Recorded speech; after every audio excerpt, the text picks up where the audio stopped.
KBS 1라디오 본격 시사 토크쇼 최영일의 시사본부. 안녕하십니까. 최영일의 시사본부 시작합니다. 대선은 각종 리스크 또 야권 단일화 여부 크고 작은 공약들이 뒤섞여서 흘러가고 있는데요.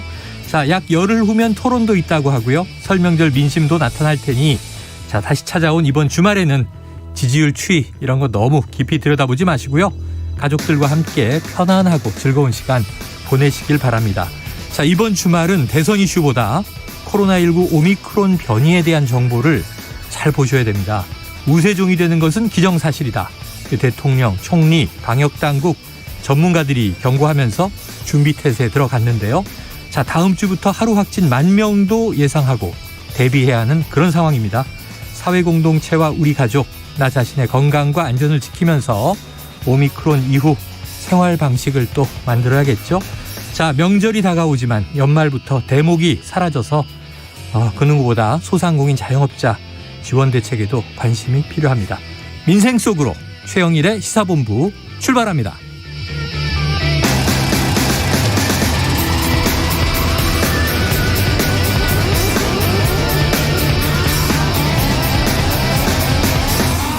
네, 1부에는요. 오늘의 핵심 뉴스를 한입에 정리해드리는 한입뉴스 코너 준비되어 있고요. 2부 10분 인터뷰, 김건희 녹취록과 무석 욕설 논란, 이 대선판을 좀 시원하게 분석해 주실 김진애 전 열린민주당 의원 함께하겠습니다. 여론 오락관 몇 대 몇, 그리고 스포츠본부 준비되어 있습니다. 자, 청취율 조사 기간입니다. 오늘이 마지막이라고 하는데요. 여러분의 점심시간을 책임지는 최영일의 시사본부를 잘 듣고 있다 답변해 주시면 큰 힘이 되겠습니다. 끝까지 긴장을 놓치지 말아야겠죠. 자, 한 입에 쏙 들어가는 뉴스와 찰떡궁합인 디저트송 신청 기다리고 있으니까요. 오늘 뉴스에 어울리는 노래가 있으면 문자 샵 9730으로 자유롭게 보내주세요. 선정되신 분께는 커피 쿠폰 보내드립니다. 그리고 또 문자 주신 5분께 제 따끈한 신간 불을 만드는 경험의 힘 개별 발송해드리겠습니다. 짧은 문자 50원, 긴 문자 100원입니다.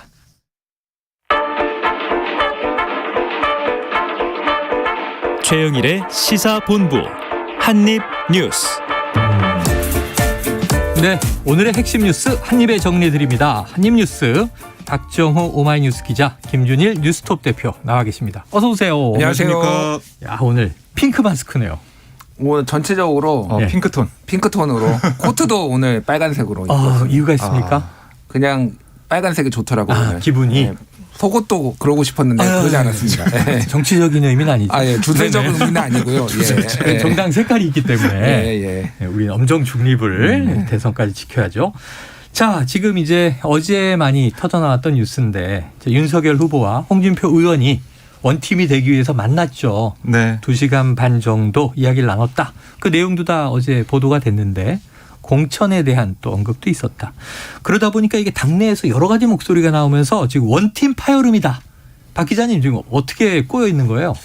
지금 어제 전해드린 대로 이제 홍준표 의원이 공천 얘기를 한 걸로 알려지면서 인정도 했죠. 네, 권영세 선대본부장이 직격을 했죠. 어제 아침에 직격을 한 다음에 그다음에 홍준표 의원이 오후에 방자하다. 방자하다가 또 나왔어요. 어제 이제 오후에 그 얘기를 네네. 했는데 사극에서만 듣던 그 단어가 어제 나와서 오만 방자한 보통 방자하다 이런 얘기를 했고 그다음에 윤석열 후보가 최재형 전 감사원장을 전격적으로 만났습니다. 아, 그래요? 만났어요. 네. 그래서 이 최재형 전 감사원장 얘기는 이 종로 공천에 대해서 들은 바도 없고 의논한 바도 없다. 지금은 대선 승리를 위해서 함께 힘을 모을 때다. 그렇게 얘기를 했고 윤석열 후보도 우리 원팀 정신 정권 교체 반드시 이뤄내겠다. 이걸 또 오늘 어제 최재형 전 감사원장 만난 그 얘기에 대해서 설명을 했어요. 이렇게. 그래서 이게 정리하는 듯한 모습을 보였는데 홍준표 의원은 가만히 있지 않았습니다. 아, 그래요? 페이스북에 계속 여러 차례 글을 올렸는데요. 어떤 얘기를 했냐면 이 심심한 유감을 표한다.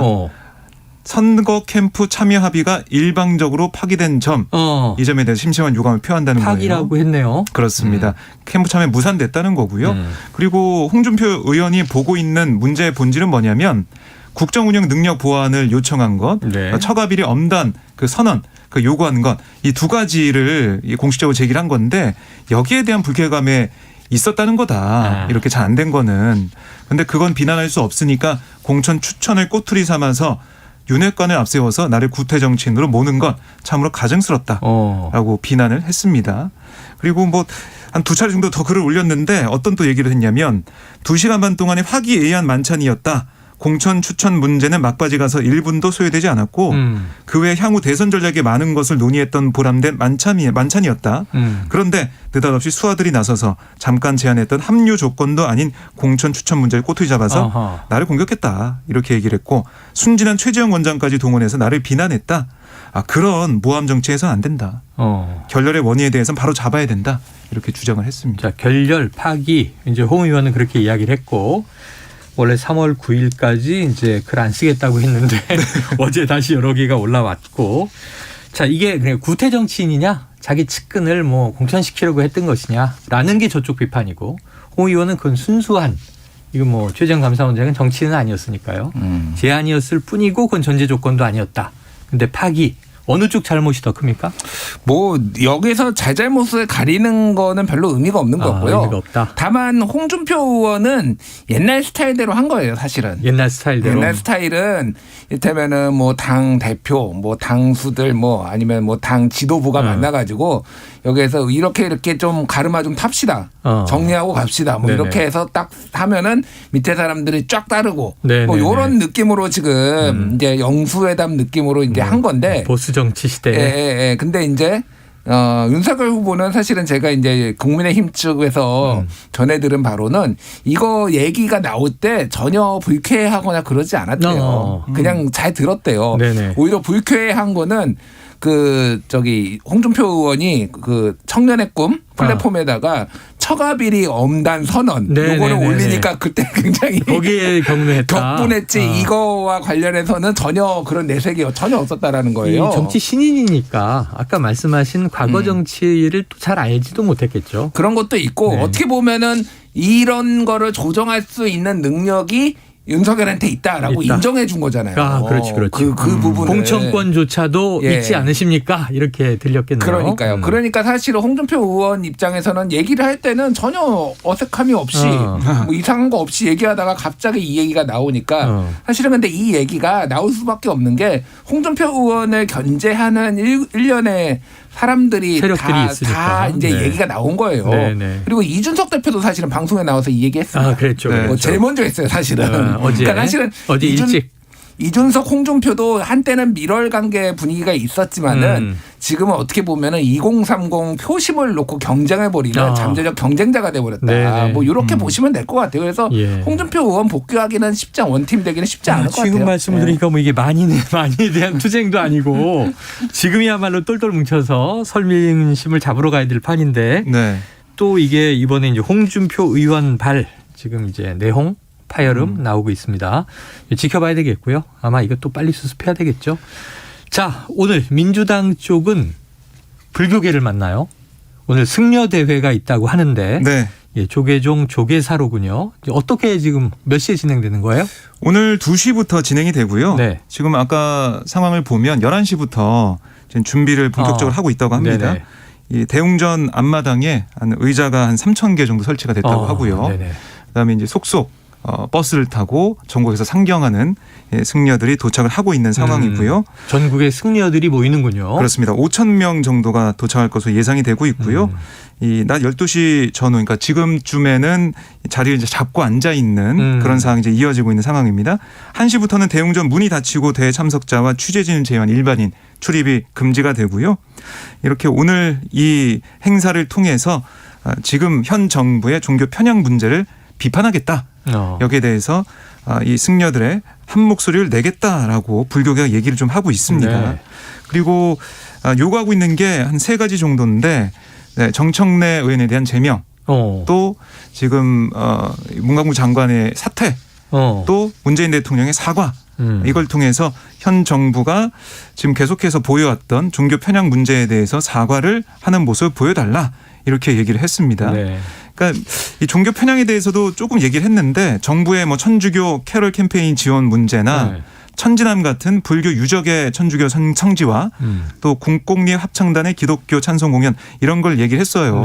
근데 뭐 제일 큰 원인이라면은 정청래 의원의 지난 국정감사에서 있었던 이른바 봉이 김선달 발언. 그게 좀 크게 작용하고 있습니다. 통행세냐? 그렇습니다. 자, 이게 그러니까 오늘 모임 자체가 좀 이제 정부에 대해서 저항적인 성격을 가지고 있군요. 네, 그렇습니다. 종교 편향에 대해서 규탄을 한다. 자, 이거 지난번에 한번 다뤘는데 이제 크리스마스 때 정부의 천주교 캐럴 캠페인 지원. 근데 예를 들면 또 이 4월 초파일이면 뭐 연등 행사 이런 것도 지원하지 않나요? 정부가? 그렇죠. 이게 정부에서 지원을 하고 협력해서 하는 그런 행사가 되겠는데 이 불교계 입장에서는 그동안 좀 너무 외면을 당했다라는 생각을 좀 하는 것 같습니다. 그래요. 자, 오늘 어떤 이야기가 나온지 들여다보고 그럼 여기에 지금 이 정청래 의원이나 혹은 뭐 민주당 송영길 대표 당 지도부와 또는 이제 지금 그쪽에서 지목한 당사자 좀 화해를 시도한다는 얘기가 있었는데. 예, 그래서 지금 송영길 대표가 부산에서 지금 올라와서 이 행사에 비공개로 참석한다라고 얘기를 했고요. 비공개로. 또 정청래 의원도 현장에 함께한다고 했어요. 그래서 오늘로 좀 이 문제를 일단은 짚겠다는 게 민주당의 좀 바람이고 생각인데 그래도 될지는 좀 봐야 될 것 같고요. 그동안 공을 좀 많이 들여왔으니까 민주당은 좀 기대감을 가지고 있는 것 같습니다. 그리고 사실은 이 정청래 의원을 지지하는 그러니까 이 승려대회가 열리는 조계사 맞은편에서 맞불 집회가 예정이 돼 있었는데 이건 또 취소가 됐다. 이런 또 내용이 좀 들어와 있습니다. 맞불 집회까지 이건 또 이제 정치인 지지 그룹인데 조금 이제 열리지 않을 거다라고 하고 있습니다. 민주당이 상당히 좀 당혹할 상황이 연출될 뻔했었네요. 자, 이재명 후보도 관련해서 뭐 메시지를 냈죠? 어제 페이스북에 글을 올렸는데요. 정치의 본령은 통합이다. 뜻대로 되지 않는 순간도 있지만 그럴 때마다 모든 사람을 귀하게 대접하라는 부처님의 가르침을 떠올리면서 조금씩 앞으로 나아가곤 한다. 이렇게 썼습니다. 그러면서 사진을 올렸는데 이 아내 김혜경 씨가 전북 김제에 있는 금산사의 주지 이런 스님을 예방한 사진을 함께 올렸어요. 그래서 불교계의 반발을 좀 달래려는 그런 포스팅이 아닌가 생각이 됩니다. 자, 혹시 김준일 대표님 뭐 종교가 있으십니까? 저는 다른 방송에서도 얘기한 적이 있었는데요. 원래 가톨릭이었다가 지금은 개신교로 개종했습니다. 그러니까 구교에서 신교로. 결혼하면서 가정의 평화를 위해서. 근데 가장 결정적인 거는 거의 무신론자에 가까워서 잘 안 나가요. 천주교에서 뭐 냉담 뭐 이런 얘기도 하는데. 근데 이게 불교계가 굉장히 사실은 소외됐다라는 게 오래됐어요. 이게 예를 들면은 법보신문이라고 이게 이제 불교 쪽 신문이거든요. 법보신문. 2019년 1월에 이런 기사를 냅니다. 문재인 정부 가톨릭 편중 인사 심각 불교 패싱 이유 있다. 그래가지고 이를테면은 18개 현 장관 중에 불자가 전무하다. 이렇게 이를테면 종교로 다 분석을 한 거예요. 불교신문에서는 그게 이제 관심이 있으니까.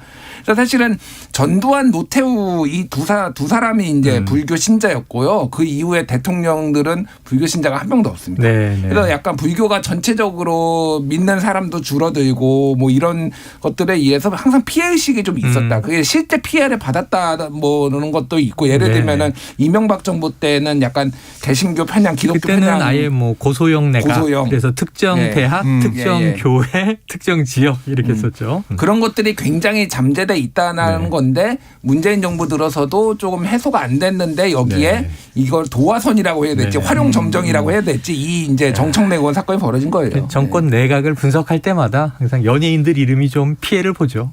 뭐 강부자 내각, 고소영 내각, 지난 또 박근혜 전 대통령 시절에 성시경 내각 이렇게 했거든요. 자, 그래서 뭐 어떻게 보면은 편향이다. 또 하나 우려가 되는 게 바로 방역 문제거든요. 그렇죠. 5천 명이 집회에서 한 번에 모인다고 하는데 물론 조계종에서는 방역에 해가 되지 않게 잘 조치하겠다라고 하고 있는데요. 좀 상황을 좀 봐야 되겠고 여기 이제 종로구청에서도 좀 지켜본다고 합니다. 이건 이제 오늘 오후에 나올 테니까 지금 정청래 의원은 탈당하지 않는다 이 입장은 확고한 거죠? 그렇습니다. 이핵관 얘기를 하면서 어제 그게 좀 무리를 빚었죠. 라고는 계속 얘기를 하고 있습니다.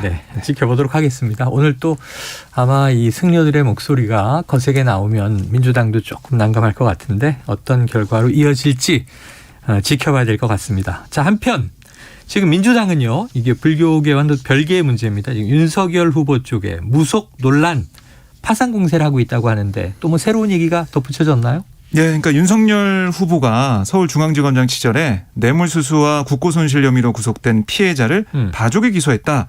이런 의혹을 제기했는데 이 피해자가 설립한 재단에 윤 후보 부인인 김건희 씨와 관련된 인물들이 참여하면서 검찰을 대상으로 한 로비가 펼쳐졌다.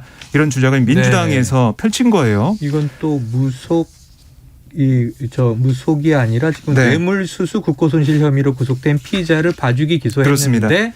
김건희 씨를 통해서 로비된 거 아니냐. 네, 이게 이 피의자가 바로 이현동 전 국세청장인데요. 네네네. 기억하시겠지만 국세청 차장이던 2010년, 2012년 그때까지 국정원과 함께 김대중 전 대통령의 해외 비자금 의혹을 뒷조사하는 비밀 공작 이게 관여해서 국고 손실을 했다라고 2018년 서울중앙지검에 구속 기소가 됐습니다.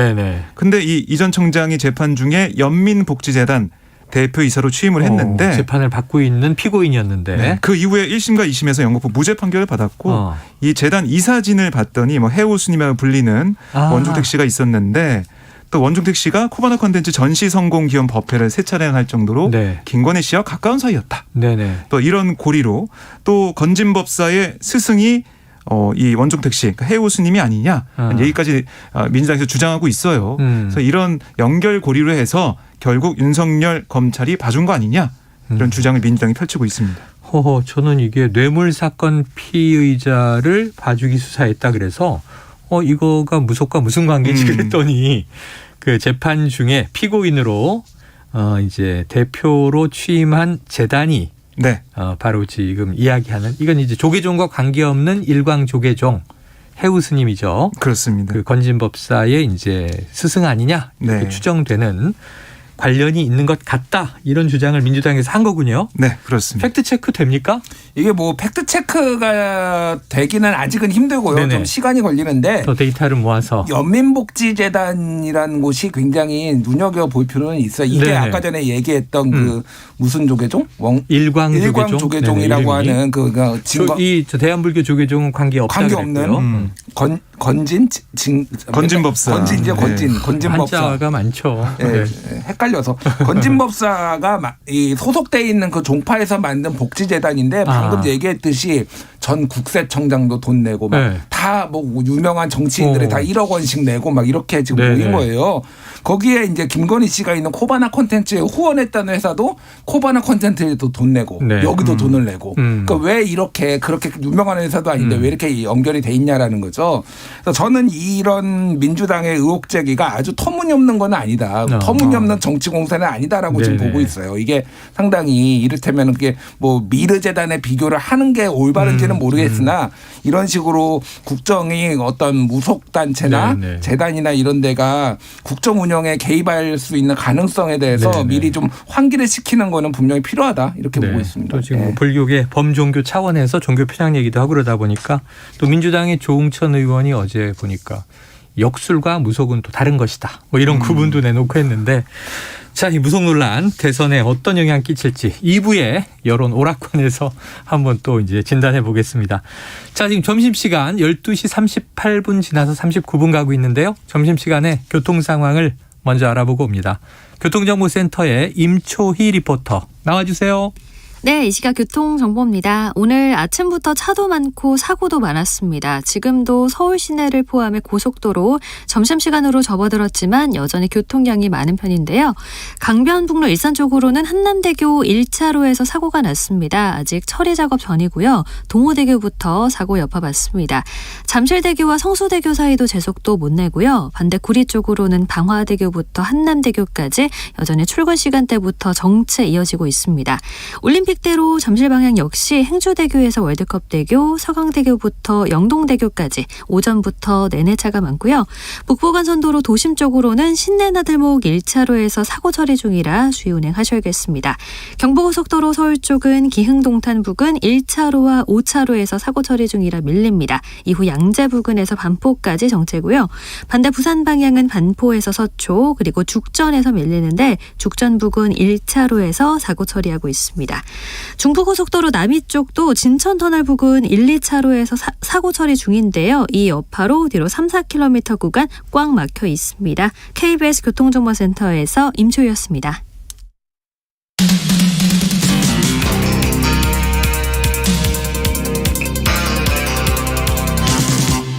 최영일의 시사본부. 네, 요 이슈는 뭐라고 할까요? 사실은 터지기 전에 더 관심이 뜨거웠던. 근데 지난 일요일 저녁에 터지고 나니까 입장이 좀 많이 갈렸어요. 갑론을박이 있었습니다. 일주일 내내 이어지곤 있지만. 그런데 오는 일요일 2회로 터뜨리기로 했던 MBC 스트레이트 이 김건희 씨의 이제 이 통화 녹취 보도죠. 후속 보도가 없어졌어요? 네, 그렇습니다. 이번 일요일에 네. 그러니까 두 번째 보도가 예고가 됐었는데요. 네네. 어제 이제 갑자기 이 예고됐던 23일 일요일 방송을 하지 않기로 했다. 어허. 이렇게 입장을 밝혔습니다. 네. 그 홈페이지에 공지된 내용을 좀 보면 김건희 씨 녹취록 관련 내용을 방송한 다음에 사회적 파장이 컸던 만큼 후속 취재를 진행해 왔지만 취재 소요 시간 또 방송 분량 여러 조건을 검토한 결과 이번에는 관련 내용을 방송하지 않기로 했다. 이렇게 네. 설명을 했고 그러면서 뭐라고 했냐면 대선 후보와 가족에 대한 검증 보도 앞으로 이 뉴스 프로그램 데일리 뉴스 프로그램을 통해서 충실히 취재해서 보도해 나갈 방침이다라고 설명을 했습니다. 야, 미디어 전문가이신 김준일 대표님. 예. 모든 방송을 다 나오시니까 이 MBC의 내막은 뭐예요? 그러니까 뭐 부담이죠. 부담. 예, 정치적 부담이고 네네. 또 하나는 지금 그 열린공감 TV에 대해서 가처분 신청 낸 거가 네. 나왔는데 상당히 폭넓게 인정하지 않았나요? MBC 때보다 되게 폭넓게 그렇죠, 인정했어요. 그렇죠. 사생활 관련해서 보도하는 것만 빼놓고는 네네. 사생활 내용만 빼놓고는 다 하고 재판 중인 수사 중인 것도 얘기해도 할 수 있다. 된다라고까지 했으니까 사실은 이제 MBC에서 하려고 하면은 작심하면은 넓게 할 수 있거든요. 근데 정치적 부담감을 느낀 거 하나. 또 하나는 이 스트레이트라는 이 프로그램이 탐사보도 프로그램이에요. 그렇죠, 그렇죠. 그러니까 계속 보신 분들이 있을지 모르겠는데 내용을 보면은 거기에 소속된 기자들이 열심히 한 발로 대가 뛰어서 발로 뛰어가지고 이런 것들이 문제입니다라고 이제 하는 게 탐사보도거든요. 근데 요 녹취록만 트는 게 탐사보도냐. 네. 그러니까 녹취록을 틀고 그거와 관련된 의혹이 있으면은 그거를 취재를 해가지고 네, 이게 네, 사실인지 아닌지를 밝혀주는 게 탐사보도잖아요. 근데 녹취록만 트는 거는 탐사보도가 아니죠, 사실은. 이 방송의 취지에도 안 맞는 거예요. 그런 비판들도 이미 있었고요. 그러니까 이제 차라리 뉴스데스크 중심으로 하겠다. 그러니까 MBC 뉴스데스크 중심으로 하겠다라는 게 MBC의 입장이고 네. 저는 그 방향성이 맞다고 봅니다. 맞다. 문제가 있으면은 MBC 뉴스데스크에서 보도를 하는데 다만 뭐 거칠게 얘기하면은 그동안 약을 너무 많이 팔아놔서 욕 먹는 거는 어쩔 수 없다. 지금까지 이제 이렇게 시청률 장사했다라는 네. 욕을 뭐 먹는 거를 뭐 감수해야죠. 홍준표 의원이 그 얘기를 했죠. 네, MBC만 시청률 장사 잘했다. 네. 자, 그래서 이제 근데 1회를 보고는 다 너무 빨리 끝나고 20여 분 만에 네. 내용도 많이 안 다루고 그래서 그럼 2회 때 좀 센 게 나오나 뭐 이렇게 또 기다리는 분들도 꽤 있단 말이에요. 자, 이 네, 상태 뭐 이제 어떨까요? 말 그대로 그러니까 1회 방송이 스트레이트 기사처럼 그러니까 나열한 식으로 방송이 됐기 때문에 네. 많은 좀 비판을 받았고 2회차에서 그러면 어떤 해석이나 시각이나 분석이 좀 들어가야 되지 않겠느냐. 그러니까 뭐 권진법사도 그 이후에 후속 보도를 세계일보가 낸 건데 그럼 그렇죠. 포괄해서 또 취재할 수도 있겠죠. 그렇죠. 여러 가지로 종합해서 내야 될 텐데 이게 좀 잘 안 된 부분이 있었던 것 같기도 하고요. 네네. 그다음에 또 하나는 국민의힘에서 계속해서 가처분 신청을 냈고 1차에서 2차도 아마 이제 오늘로 예정돼 있었는데 이게 좀 취하가 됐잖아요. 취하가 네. 됐습니다. 분명히 취하를 했기 때문에 안 되겠지만 그러니까 이런 압박 여기에 대해서 MBC가 글쎄요. 저는 100% 완전히 또 막았다라고는 볼 수는 없는 것 같아요. 제 개인적으로 봤을 때는 이 내부에서도 갑론을박이 있지 않았을까. 네. 이걸 이렇게 좀 세게 할 필요가 있냐? 아니면은 그래도 좀 분석을 하고 뭔가 새로운 걸 추가해서 크게 가야 되는 거 아니냐? 이런 얘기도 있었던 것 같고요. 네네. 그게 좀 갈등이 좀 있지 않았나 생각이 네. 들고 결국 중요한 건 이 데일리 프로그램에서 방송한다고 했는데 그 프로를 통해서 스트레이트에서 보지 못했던 그런 어떤 현상과 사건 진실에 대해서 분석하고 시각을 드러내는 그런 보도가 될지 거기에 따라서 또 MBC에 대한 여러 가지 여론이 나올 것 같습니다. 네. 오히려 이제 서울의 소리는 뭐 7시간 녹취를 다 공개하고 있으니까 이 꼭 MBC의 특정 이제 프로그램이 아니어도 뭐 중요한 내용들을 어느 언론사든 이제 체크한다면 뉴스를 통해서 나오지 않겠는가? 우리 시사본부도 다 되잖아요, 시스템이. 발로 뛰는 박종호 기자, 팩트 체크하는 우리 김준일 대표님. 요게 좀 예. 정무적으로도 이런 거를 좀 감안할 필요가 있는 게 갤럽이 지난 17일, 18일 양일간 전국 성인 남녀 1,001명을 대상으로 이게 중요하죠. 어떤 영향을 미쳤나? 김건희 녹취록이 네. 윤석열 후보 지지율에 영향이 있을 것이냐라고 물었는데 긍정적인 영향을 줄 것이다가 12.4. 네. 그리고 아무 영향 없을 것이다가 40.8. 부정적인 영향을 줄 것이다가 36.4예요. 낮네요. 자, 부정적인 영향을 줄 것이다 36.4 많이 본 수치죠. 네. 예, 이재명 후보 지지율하고 거의 똑같습니다. 그러니까 민주당 지지층만 이렇게 보고 있다. 부정적인 거고 네네. 나머지 중도층이나 보수층은 네네. 영향을 안 받는다는 얘기예요. 이게 뭔 얘기냐면은 김건희 씨 발언의 내용에 문제가 되는 것도 저는 분명히 있다라고 보는데 네. 중구난방으로 이런 식으로 늘어나서는 영향이 안 된다. 그러니까 뭐가 정말 문제고 뭐가 아닌지를 소위 말해서 가르마를 잘 타주고 뭐 이런 게 있어야 되는데 네네. MBC 측이 뭐 그런 의도를 가지고 했는지 안 했는지는 모르겠으나 결과적으로 보면 지지자들도 실망스러운 결과 나와버린 거잖아요. 네. 근데 스트레이트 지금 짧은 며칠 만에 이 편에서 그게 회복이 돼가지고 될 것이냐 저는 안 된다고 봅니다. 그러니까 그런 것도 아마 MBC 측에서 아마 부담이 됐을 것이다. 부담과 아까, 고민이 있었을 거예요. 정치적 파장은 컸고 부담이 됐을 것이다.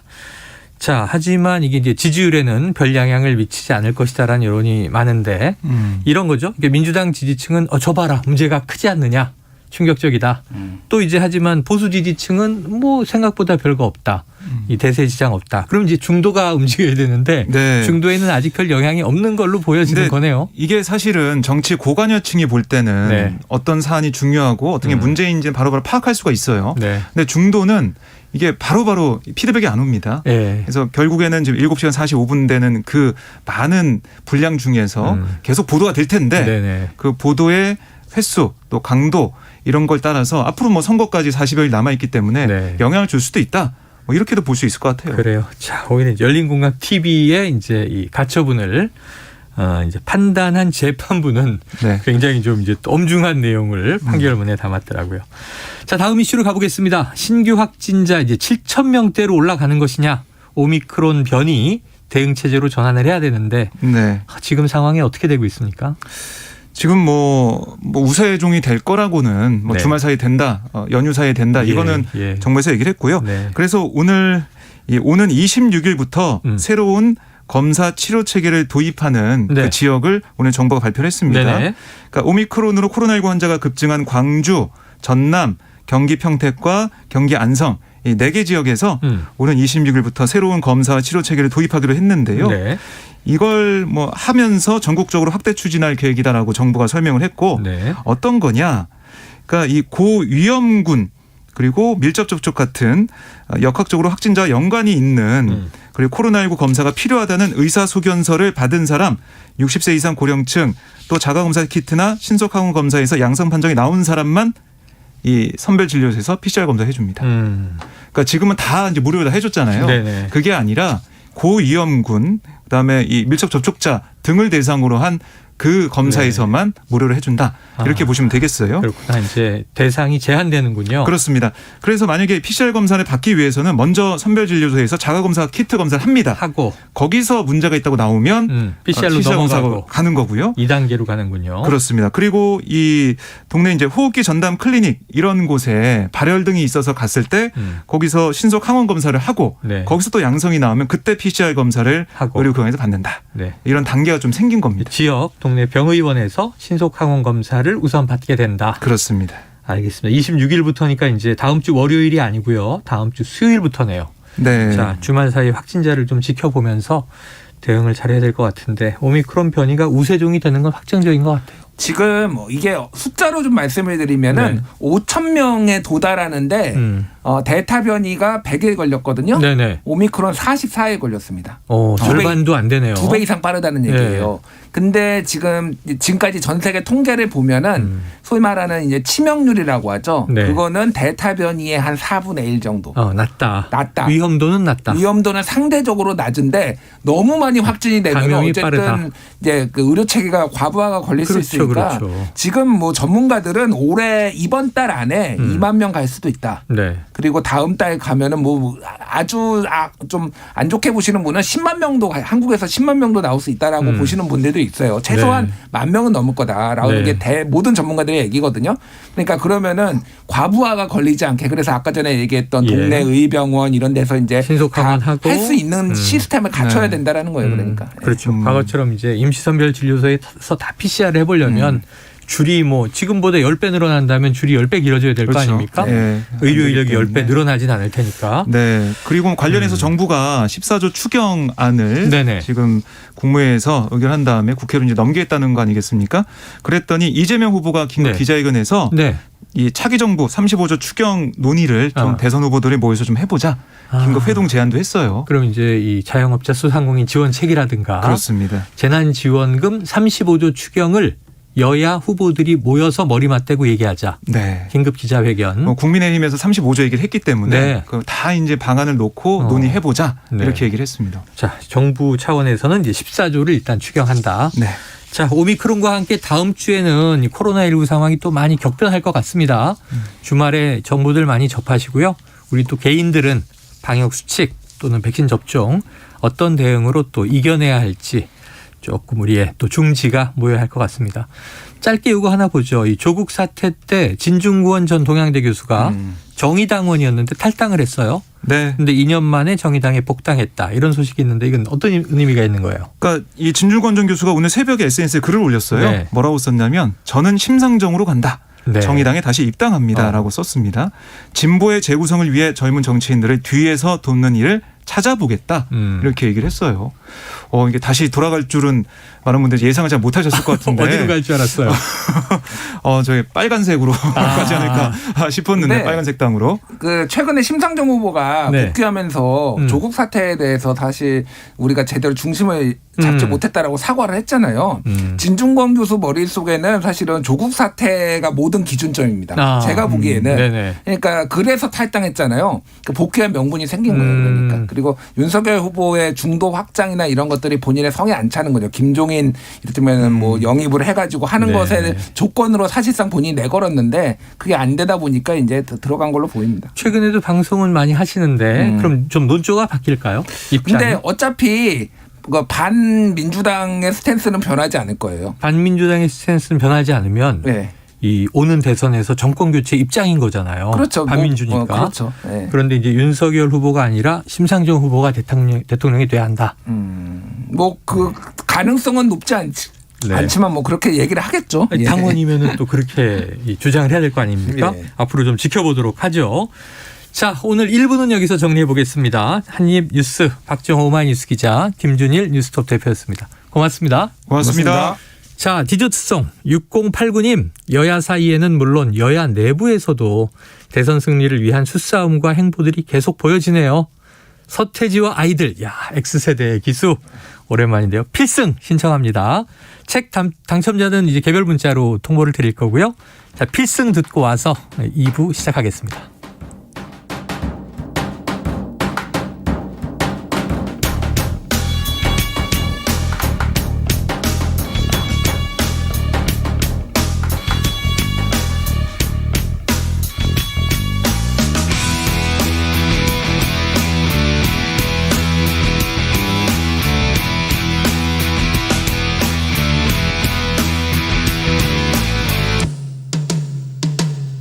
난 버림받았어.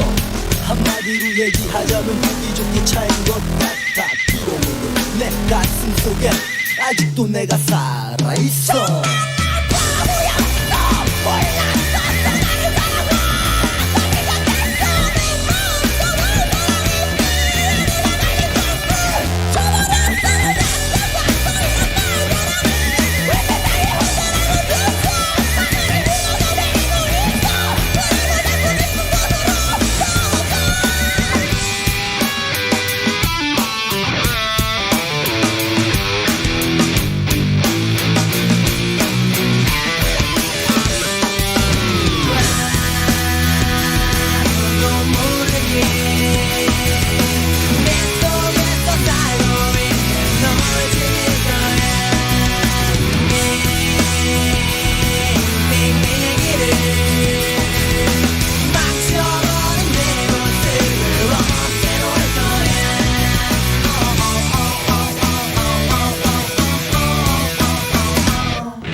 안녕하세요. 바른말 고운말입니다. KBS 1텔레비전에서 방송되고 있는 우리말 겨루기에서 나왔던 문제를 짚어보겠습니다. 오늘은 제시되는 3개의 표현들에 공통으로 들어가서 겸낱말을 이루는 표현을 맞히는 문제입니다. 속 이것, 꾀꼬리 이것, 이것 달. 여기에 들어가 겸낱말을 이루는 것으로 이것에 해당하는 이음절로 된 고유어 표현은 무엇일까요? 출연자의 답에는 금음, 노랑, 눈썹, 보름이 있었는데 이 중에서 정답은 눈썹입니다. 속눈썹은 여러분도 잘 아시는 것처럼 눈시울에 난 털을 말합니다. 그냥 눈썹이라고 할 수도 있는데 눈썹은 그 외에도 두 눈두덩이 위에 가로로 모여난 짧은 털을 가리키기도 합니다. 또 꾀꼬리 눈썹은 꾀꼬리라는 새의 노란 털 색깔을 연결해서 나온 표현으로 약간 노르스름한 빛을 띠는 눈썹을 뜻합니다. 그리고 눈썹 달은 눈썹 모양으로 보이는 초승달이나 금음달을 의미합니다. 참고로 꾀꼬리란 말이 들어간 표현인 꾀꼬리 단풍은 노랗고 빨간 여러 빛깔의 단풍을 뜻하고요. 뒷동산 여기저기에 꾀꼬리 단풍이 들었다와 같이 말할 수 있습니다. 또 눈썹이 들어간 표현인 눈썹춤은 남이 하는 일을 못마땅하게 여기어 눈가를 방정맞게 실룩거리는 짓을 뜻합니다. 바른말 고운말 아나운서 변희영이었습니다.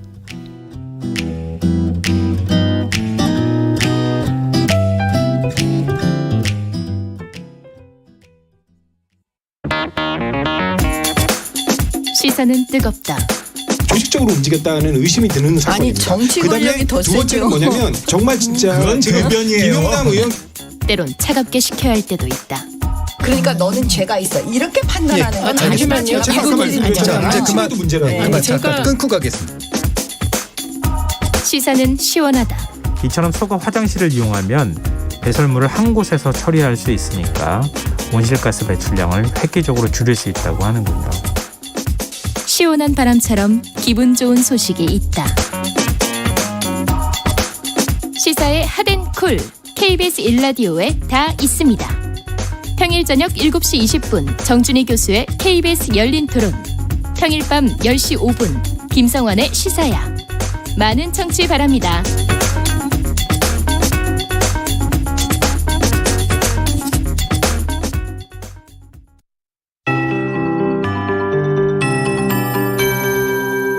KBS 58분 날씨. 현재 서울과 강원도, 경남 등 몇몇 지역을 제외한 전국에 대기가 탁합니다. 오늘 서쪽 위주의 대다수 지역에 미세먼지 농도가 높겠고요. 내일도 비슷한 썩 좋지 않은 대기 상태를 보이겠습니다. 대한 지나고 나니까 추위가 조금 누그러진 경향을 띠고 있습니다. 오늘 아침까지만 해도 서울의 최저 기온이 영하 8.7도, 대관령 영하 20.4도였습니다. 아침까지는 좀 추웠지만 한파특보 해당 구역도 확연히 줄고요. 경기 북부, 강원 산지에만 남아 있습니다. 이 소한 얼음이 대안에 녹는다고 낮부터 기온을 회복해서 주말에는 평년 수준의 추위로 조금 약화되겠고요. 일요일에는 초봄 날씨 되겠습니다. 다음 주 초반은 아침 기온이 서울의 경우 0도로 예상되는 등 상승 곡선입니다. 그러나 오늘 내일 일교차가 15도 이상 크게 납니다. 건강관리에 유의하셔야겠습니다. 그리고 최근 눈 내린 지역에서는 이면도로나 골목길 등에서 미끄러지지 않도록 안전사고에 유의하셔야겠습니다. 오늘 전국이 대체로 맑겠고 내일은 날이 전반적으로 흐리겠습니다. 충청 호남은 내일 밤부터 눈이 날리거나 빗방울이 조금 떨어질 수 있겠습니다. 오늘 낮 기온 서울 4도, 대전 전주 7도, 대구 8도로 예상되고 내일 서울의 아침 기온 영하 5도, 낮 기온 영상 5도 예보돼 있습니다. 오늘까지 동해 먼바다의 물결이 최대 4m로 높게 일겠습니다. 지금 서울의 기온은 0.7도입니다. 강혜종입니다.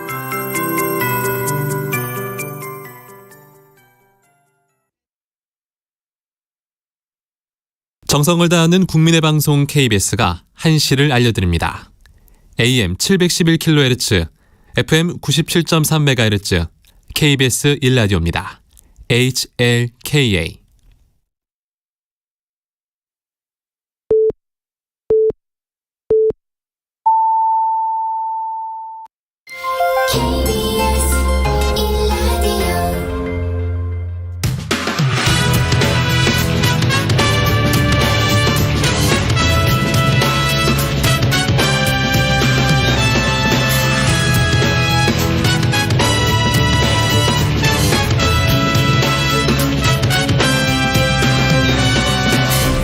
KBS 1라디오 최영일의 시사본부.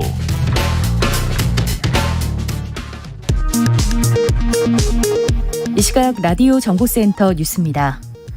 정부가 오미크론 우세 지역의 코로나19 검사 속도를 높이기 위해 오는 26일 광주, 전남 등 4개 지역부터 고위험군에만 기존 PCR 검사를 하고 일반 국민은 필요할 때 신속 항원 검사를 받는 새 방역 체계를 실시합니다.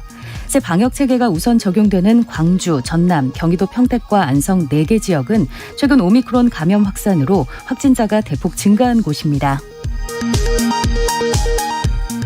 코로나19 방역 조처로 피해를 본 소상공인에게 100만 원씩 지급하는 방역지원금의 지급률이 어제까지 92%로 집계됐습니다. 정부는 매출 피해가 추정되거나 입증되는 소상공인 320만 명에게 100만 원씩 일괄 지급하는 방역지원금을 지난달 시작했고 오늘 추경 예산안을 발표하면서 300만 원씩 추가 지급하는 방안을 발표했습니다. 정부가 14조 원 규모의 추경안을 마련한 데 대해 더불어민주당은 소상공인 자영업자 지원 목적의 추가 경정 예산 편성 논의를 위한 대선 후보 간 긴급회동을 제안했고 국민의힘은 32조에서 35조 원 정도로 추경 예산의 증액이 필요하다고 밝혔습니다. 지금까지 라디오 정보센터 조진주였습니다.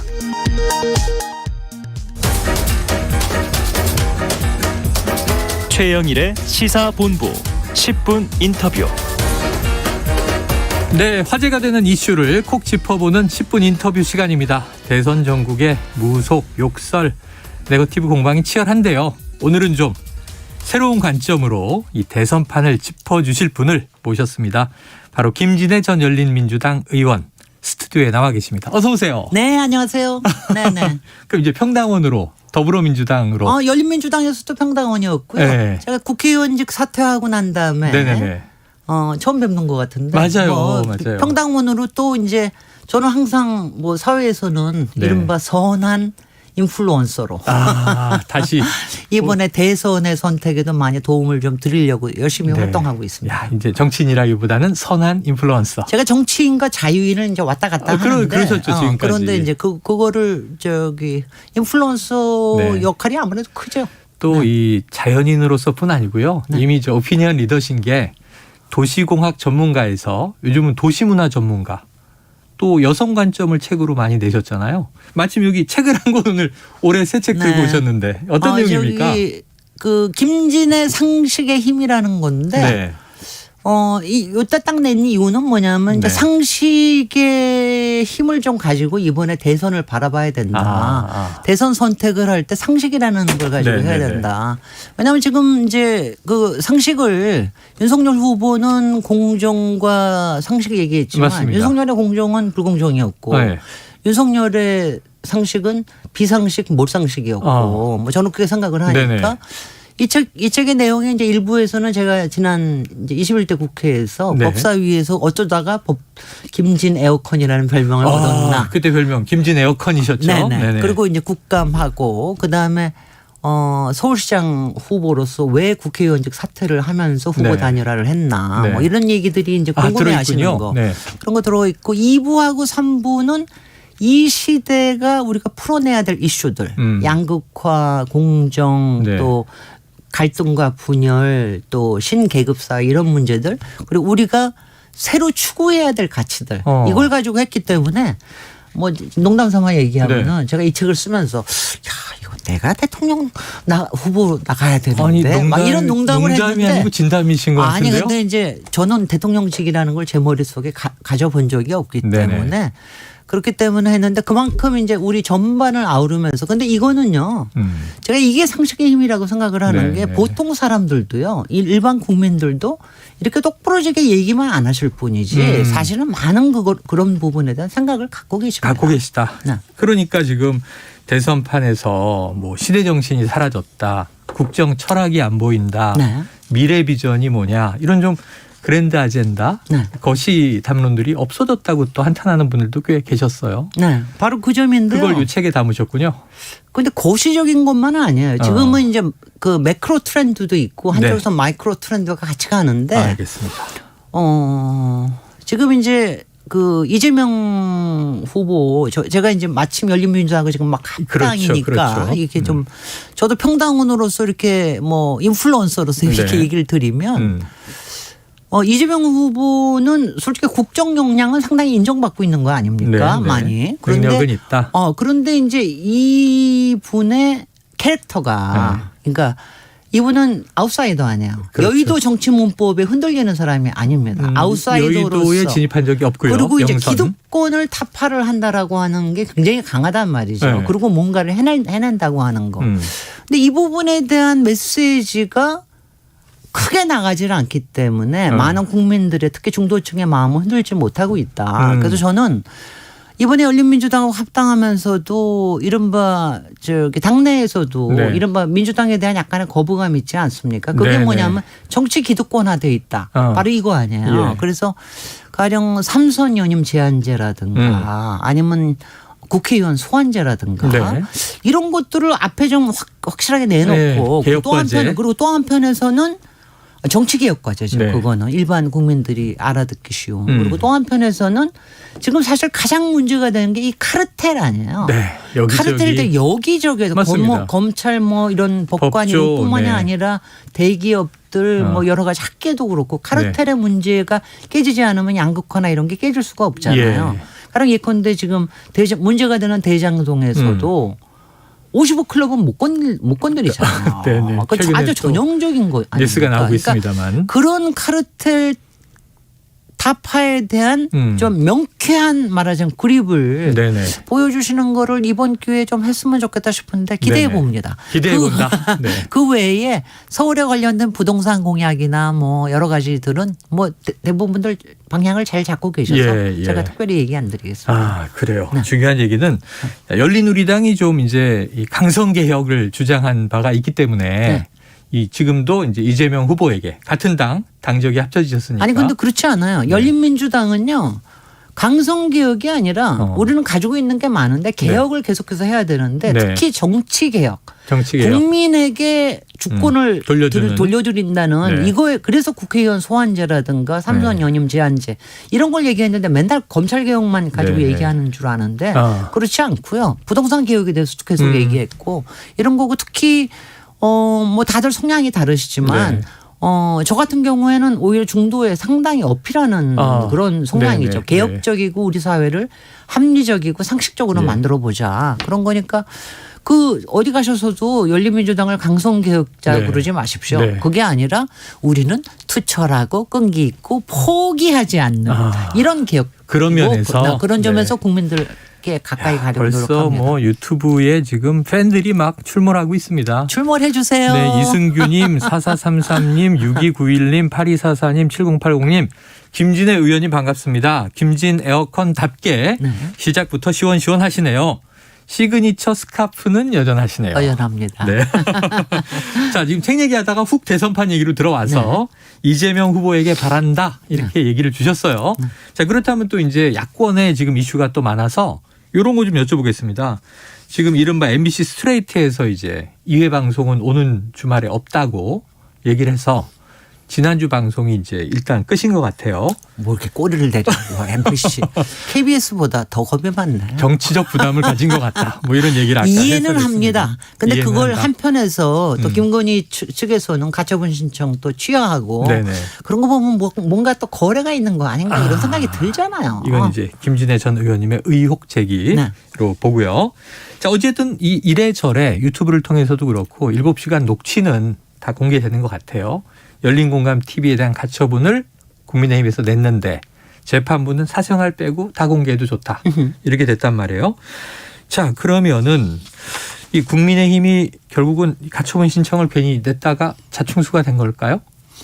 아니 거기서는 또 안 낼 수가 없죠. 안 낼 수가 없다. 뭐 그리고 솔직히 MBC 측에서는 계속해서 답변을 요청을 했었기 때문에 네네네. 자기네를 좀 알고 있었고 반론권. 이번에 가처분했던 9가지 네네네. 그거는 솔직히 미리 방송 내용을 안 게 아니라 김건희 측에서 낸 겁니다. 네네네. 그러니까 그런데 이번에 두 번째 열린공감 TV와 서울의 소리에 대해서 낸 걸 보면 사생활 빼고는 다 할 수 있었다고 얘기를 했거든요. 그러니까 앞으로도 여러 가지가 나올 텐데 뭐 여러분들은 각기 다 다른 의견을 가지시겠지만 저한테는 가장 충격적이었던 네네. 거는 내가 정권을 잡으면 그리고 웃고 난 다음에 그다음에 이제 무서워하지 못한다. 네네네. 이게 가장 큰 거였는데 그거를 첫 번째로 냈어야 돼요. MBC에서 스트레이트에서. 근데 그걸 못 냈습니다. 그때 그거를 못하게 했으니까. 네네네. 그러니까는 이제 임팩트가 상당히 줄어들었는데 네. 거기에는 무시무시한 그 함의가 들어있기 때문에 근데 앞으로도 물론 뉴스데스크 쪽에서도 한다 그러고 네. 여기저기 방송 네. KBS도 팔로우업 하시고 네. 딴 데서도 또 관련해서 하시지만 아무래도 초기에 좀 이제 너무 좀 약화된 게 네. 많이 좀 답답하긴 하죠. 네. 네. 하지만 이제 앞으로 그러면은 대선까지는 시간이 이제 40여일 있는데 계속 나옵니다. 계속 이거는. 나온다. 네. 아니 이거는 왜냐하면은요. 예. 그러니까 사람들이 이제 뭐냐면 이거나 윤석열 후보도 요새 좀 속상하시기도 할 네네. 거예요. 왜냐 모든 시선이 다 김건희 씨한테 가 있으니까.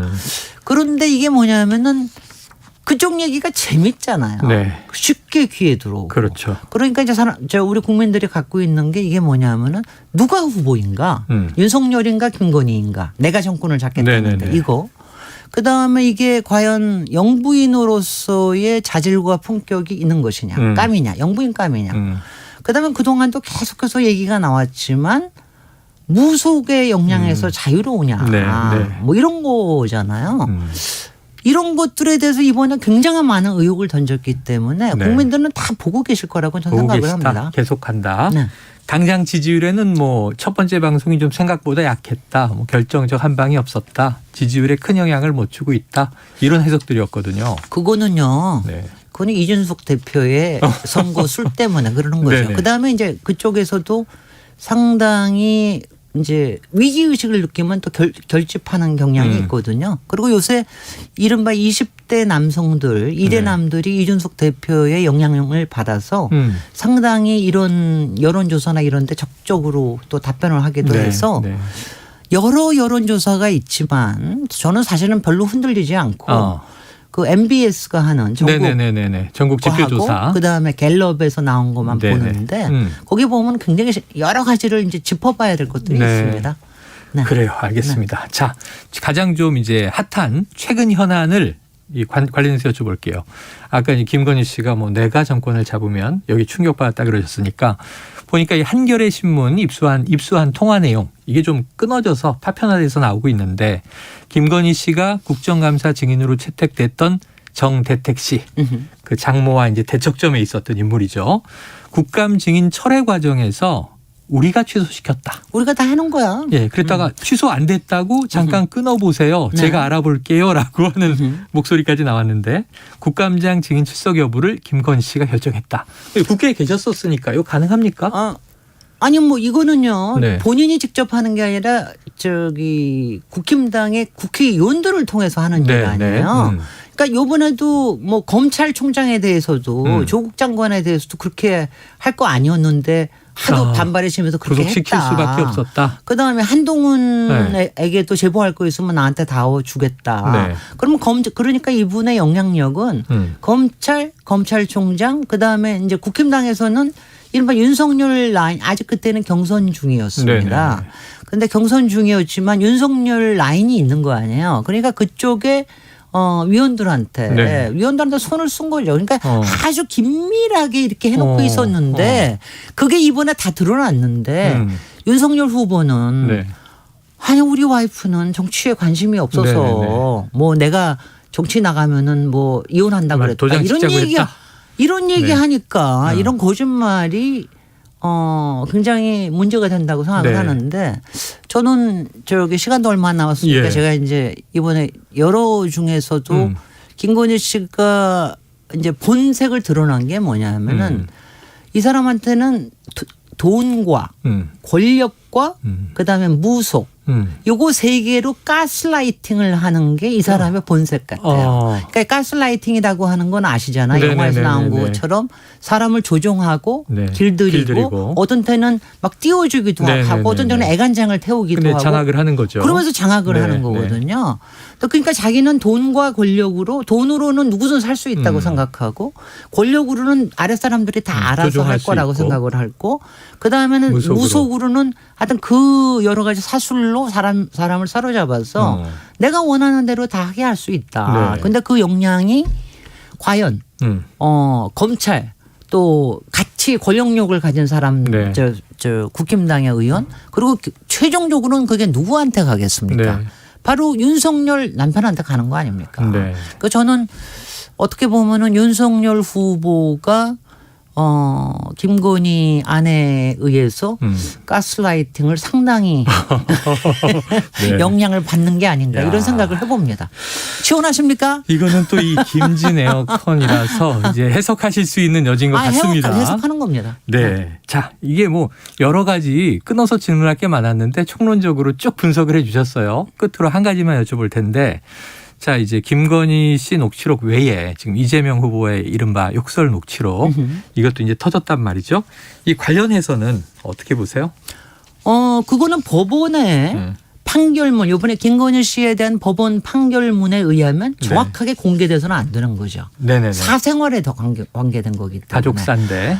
당연히 이거는 20여 년 전에 일어났던 일이고 이 부분에 대해서는 이제 어차피 공개가 됐기 때문에 이재명 후보는 끊임없이 사과하고 끊임없이 이제 앞으로 이런 일 안 하고 해명하고 이런 거는 계속해서 해야 됩니다만은 이제는 많은 국민들도 이거 전체가 다 공개가 됐으면은 이게 솔직히 가족사에서 아픈 특히 대가족에서 안에서 아픈 가족사가 없는 사람들이 없거든요. 명절 때 항상 술 드시면 싸움이 벌어지죠. 그럼요. 너는 왜 그건 왜 나는 안 해줬냐 뭐 했냐 이러면서 그래서 이게 정치인 또 저 형님이 상당히 정치적인 포부가 있으셔서 이재명 후보한테 성남시장 후보를 나한테 양보해 달라고 그랬다고 할 정도의 분이기 때문에 상당히 여러 가지가 그런 것들을 좀 아마 고려해 주시고요.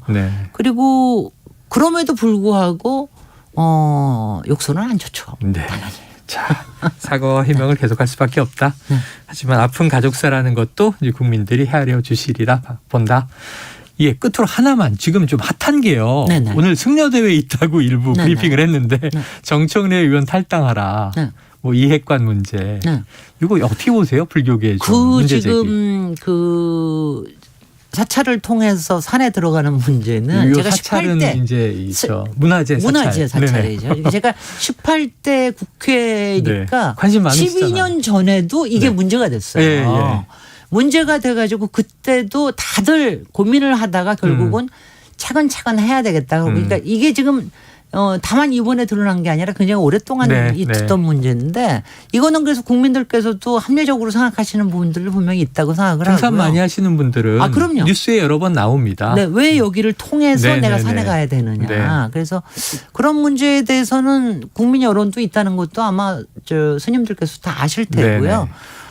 일부 저는 하여튼 정청래 의원님이 좀 심한 표현을 쓰셨다는 거에 대해서는 비판하고요. 그런 표현 하시면 안 되죠. 근데 그것 때문에 근데 이미 사과하셨고 당들도 다 사과하셨는데 승려 대회를 통해서 이렇게 하는 거는 또 일종의 이게 새 과시가 되는 게 아닌가. 이런 거는 또 불교에 대해서 일반 국민이 가지고 있는 생각을 또 좀 나쁘게 만들지 않을까 이런 걱정도 좀 하셔야 되지 않나 이런 생각을 합니다. 그럼 가장 좀 원만한 방식으로의 해법을 불교계와 민주당이 찾아야 되겠네요. 그렇죠. 오늘 한번 이제 행사 이후를 지켜보도록 하죠. 오늘 말씀 여기까지 고맙습니다. 고맙습니다. 예, 지금까지 김진애 전 열린민주당 의원과 함께했습니다. 최영일의 시사본부는 여러분과 함께합니다. 짧은 문자 50원, 긴 문자 100원이 드는 샵 9730. 라디오 어플 콩과 유튜브는 무료로 참여하실 수 있습니다.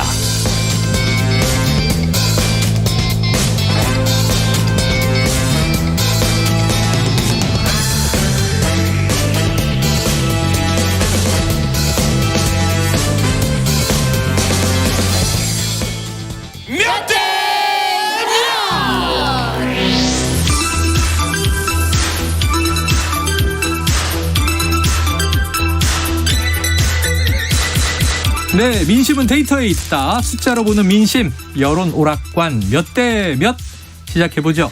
자, 오늘도 남성팀 이은영 휴먼 앤 데이터 소장님 어서 오세요. 네, 안녕하세요. 네, 여성팀 지난주에 굉장히 좋아하시더라고요. 배종찬 인사이트 K 연구소장님 어서 오세요. 아자아자아자 대선은 여성이 결정한다. 여성 화이팅.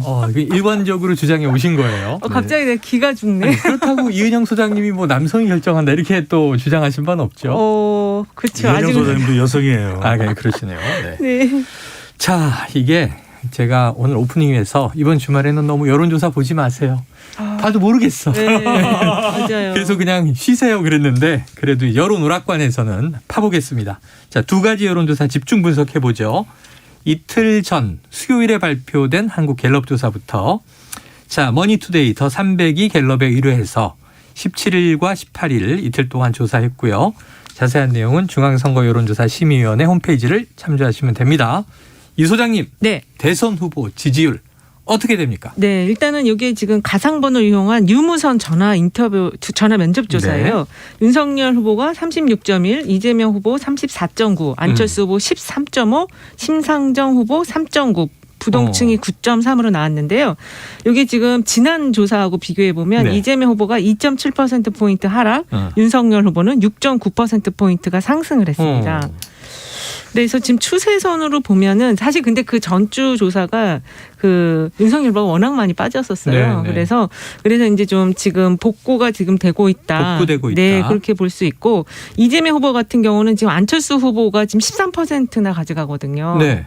그래서 거기서 일부 좀 이탈한 표가 있다. 이렇게 좀 볼 수가 윤석열 후보의 이 야권 표가 갈린다라는 얘기는 많이 했는데 네. 지금 여기서 보니까 이재명 후보도 안철수 후보에게 조금 뺏기고 있다. 그런 것 같아요. 왜냐하면 이제 좀 30대 여성층이라든지 중도층 또 서울 이런 데서 좀 일부가 좀 뺏긴 것 같아요. 그래요. 자, 안철수 후보는 양쪽에서 흡수하고 있다. 네. 이렇게 보여지네요.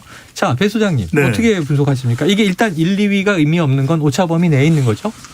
그렇습니다. 그렇죠. 오차 범위 내고 뭐 깻잎 반장 차이인데 깻잎 중요한 반장. 거는 이게 이제 면접원 조사입니다. 예. 면접원 조사인데 뭐 한국 갤럽 같은 경우에는 다른 면접원 조사의 추세하고 좀 차이가 있기는 했지만 1.5주 전까지만 하더라도 이재명 후보가 오차 범위 내, 오차 범위 내든 오차 범위 바뀌든. 일부는 바뀌든 네. 앞서는 조사 지지난주였죠. 예. 지난주 말고 지지난주. 그쵸. 근데 지난주에 윤석열 후보의 지지율이 반등세로 돌아섰다. 네. 이른바 이준석 매직과 멸콩 보수 결정 북한 미사일 효과다. 그 얘기 지난주에 이렇게 이제 해주셨죠. 명쾌하게 설명을 드렸는데 근데 이 조사가 17일, 18일 있었던 것은 16일 날 MBC에서 스트레이트 뉴스에서 김건희 씨 보도가 나갔잖아요. 네. 나갔는데 올랐어요. 지지율이 오히려. 윤석열 후보는 7%포인트 가까이 올라갔잖아요. 윤석열 후보. 그러니까 MBC 스트레이트 뉴스에 한 방이 없었다는 거예요. 오히려 이재명 후보의 지지율이 내려갔다는 거는 안철수 후보가 가져간 것도 있지만 형수욕설. 이게 오히려 이재명 후보에게 타격이 된 거예요. 그러니까 여성표가 30대 여성이 왜 나갔을까? 40, 60대는 뭐 들었는지 어떤지 모르겠지만 30대는 이런 게 있다. 이것만 들어도 타격을 받을 수가 있는 것이거든요. 그러니까 뭔가 지금 우리 여론 오락관에서도 계속해서 컨설팅과 조언을 해드리지만 이재명 후보 쪽이 이제 팽팽합니다. 여전히 팽팽해요. 팽팽한데 박스권에 갇혀 있는 이유가 무엇일까? 그것을 또 벗어날 수 있는 전략은 뭘까? 좀 깊은 고민이 필요할 것 같아요. 자, 그럼 지금 빅데이터들을 보면 뭐 SNS 여론 또 여기 버즈량이라는 것도 있고 그러니까 김건희 씨의 통화 녹취 공개보다는 오히려 이재명 후보의 욕설 논란이 더 화제가 됐다. 이런 얘기도 있던데 맞습니까? 글쎄 아까 글쎄 그 얘기 하시는데 저는 구글 트렌드로 분석을 해봤는데 그 욕설 영상이 아직은 그렇게 좀 의미 있는 정도로 퍼지진 않았고요. 그리고 이게 욕설 영상이 유튜브 한번 쳐보시면 3년 전에도 똑같은 게 올라왔었어요. 이미. 네, 근데 다만 이번에는 이제 김혜경 여사 웃음소리로 포인트를 맞췄는데 일단 뭐 들어보신 분들은 기분이 안 좋을 수도 있겠지만 근데 그것 때문에 지금 대선이라는 큰 그 국가의 미래를 준비하는 이 대선이라는 거에 표를 주고 안 주고 이건 약간 유권자들에 대한 모독이 아닐까 좀 그렇게 좀 봤어요.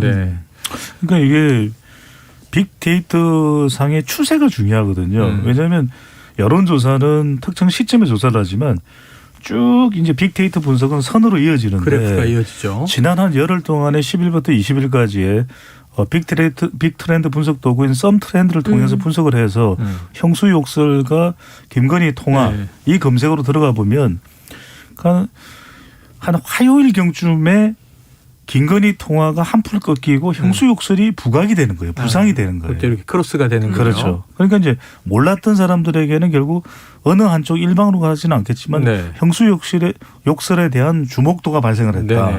이건 이재명 후보 쪽에서 충분한 좀 대비를 사실은 했었어야 되는데 뭐 상관없다. 과거에도 뭐 이건 뭐 들어봐야 별 변화 없다.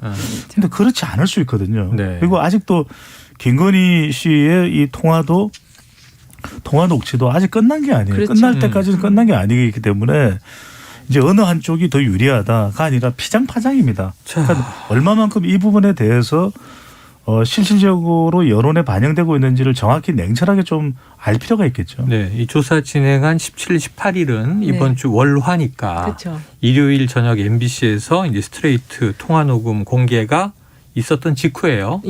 그러면은 이제 윤 후보 지지율에는 악영향을 줄 거라는 관측은 벗어났다. 그렇죠. 자, 그런데 오히려 이 통화가 긍정적인 영향을 줬다라는 일부 반응도 아까 일부에서 잠깐 소개드렸어요. 같은 조사에서 보면은 김건희 씨 통화 녹취록이 윤 후보 지지율이 어땠냐. 별 영향 없다가 40.8이고요. 부정적 영향 줬다가 36.4, 긍정적 영향을 준다가 12.4인데 이 12.4가 왜 나왔냐면 사실 이제 그동안 그 김건희 씨에 대해서는 그 한 번 육성 인터뷰가 한 번 나왔고 그 외에는 굉장히 그 안 좋은 이미지로 더 씌워져 있었거든요.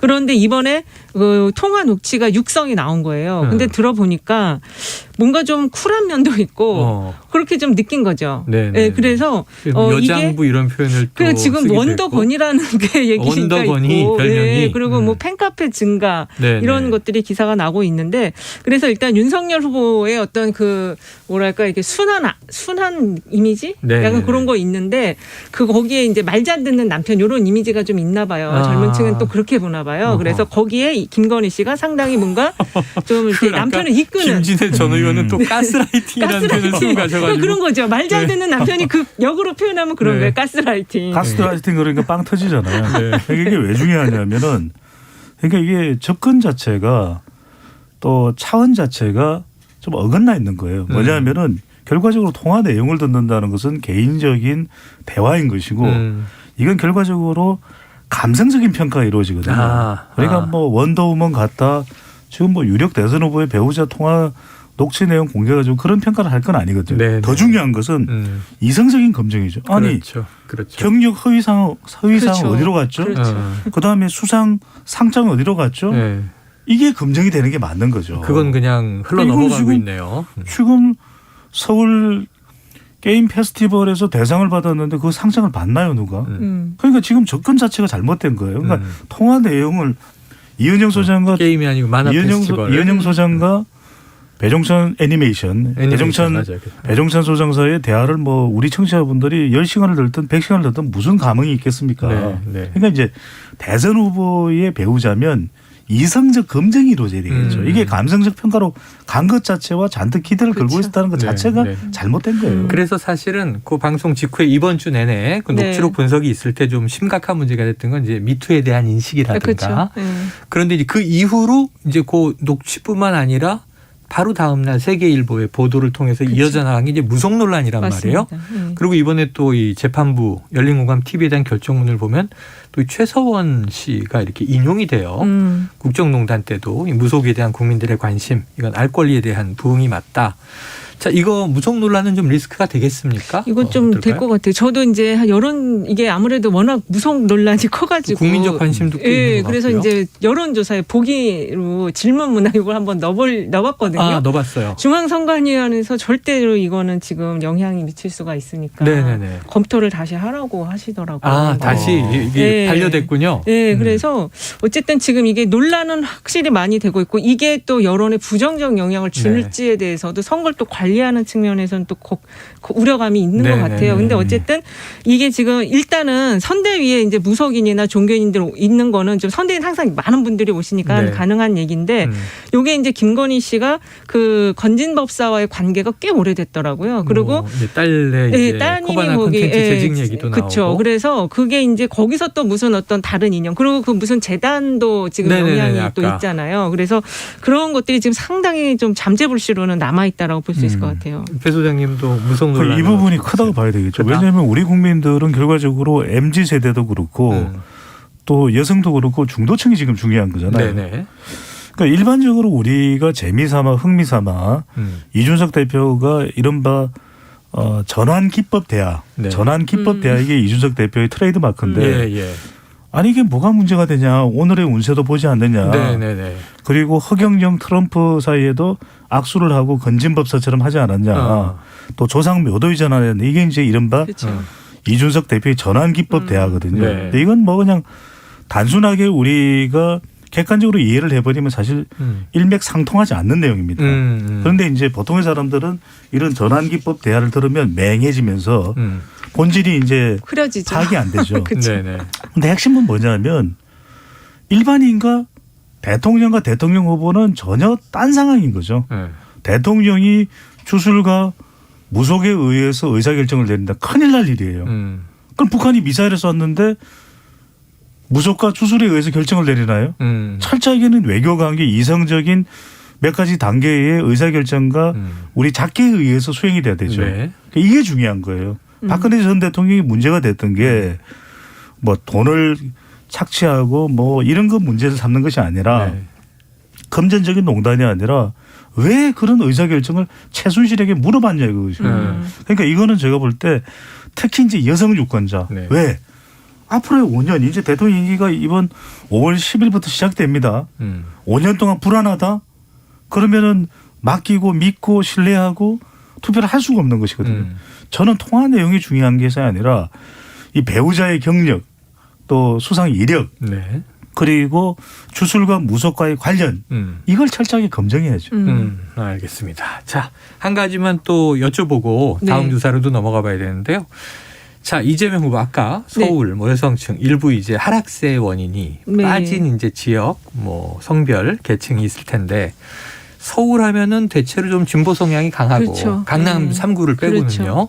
이 민주당 강세 지역인데 서울에서 이렇게 이탈이 나오는 이유는 뭐로 보세요? 일단은 지금 서울 지지율을 보면 윤석열 후보가 39.6, 이재명 후보가 25.2, 안철수 후보가 15.8, 심상정 후보가 5.6이 나와요. 그래서 심상정 후보도 생각보다 전체 지지율보다 높게 나오고 안철수 후보도 그렇거든요. 저는 이 구도의 변화가 좀 영향을 미치고 있다고 보고 그리고 지금 저도 어저께 이제 그 잠깐 친구들하고 지인들하고 좀 저녁 식사를 하려고 갔었는데 9시 되니까 벌써 다 나가라고 하더라고요. 그래서 이 방역 관련한 그 기준, 시간의 기준이 너무 지금 고무줄처럼 왔다 갔다 하는데 이런 것도 지금 여당 후보다 보니까 좀 부정적 영향을 주고 있는 것 아닌가 생각하고 있습니다. 저는 이게 계속 지적이 되어 왔던 부분이거든요. 무슨 이야기냐면은 2020년 우선적으로 말씀드리면은 서울의 지지층이 이탈한 것은 지금은 그래서 지난 보궐선거 때에 서울에서의 지형이 이어지고 있다. 지난해 4.7 재보선. 그러니까요. 그러니까 국민의힘에 힘을 실어주는데 국민의힘이 좋아서가 아니라니까요. 기대를 걸었던 민주당에 대한 실망입니다. 그 두 가지가 뭐냐면 하나는 부고 하나는 청이에요. 부청입니다. 그 부는 뭐냐면 부동산이죠. 그러니까 부동산에 대해서 계속해서 서울 지역에 똘똘한 한 채 사고 싶은 사람들이 전국적으로 얼마나 많습니까? 그런데 그 부동산 문제를 해결해야 된다, 혁신해야 된다 끊임없이 이야기를 했거든요. 그렇게 힘을 실어줬던 것이 30대가 빚걸 연걸 투자를 했잖아요. 그런데 그 부분이 해소가 안 됐고 그다음에 이렇게 청년 세대가 많은데 일자리도 이야기했고 그래 2030 세대 우리가 2020년 총선할 때 경청하면서 앞으로 당신들의 그 희망과 기대를 살려갈게 그랬잖아요. 그런데 그걸 안 들었잖아요. 바로 그것 때문에 민주당에 대한 민심이 떠나버린 거거든요. 그러니까 거듭 말씀드리지만 지금 서울 지역의 지지층이 떠난 것은 국민의힘이 너무 좋아서가 아니라 민주당에 대한 실망입니다. 네. 그렇다면 이 시점에서 이제 이재명 후보가 나서야 될 일은 약간 서울의 민심은 경기지사에 대한 경계심도 있습니다. 있을 수가 있어요. 네. 그건 제가 단언 내릴 수는 없는 거예요. 그렇다면 적어도 이재명 후보는 혁신은 뭐냐? 혁신으로는 가야 되는 거죠.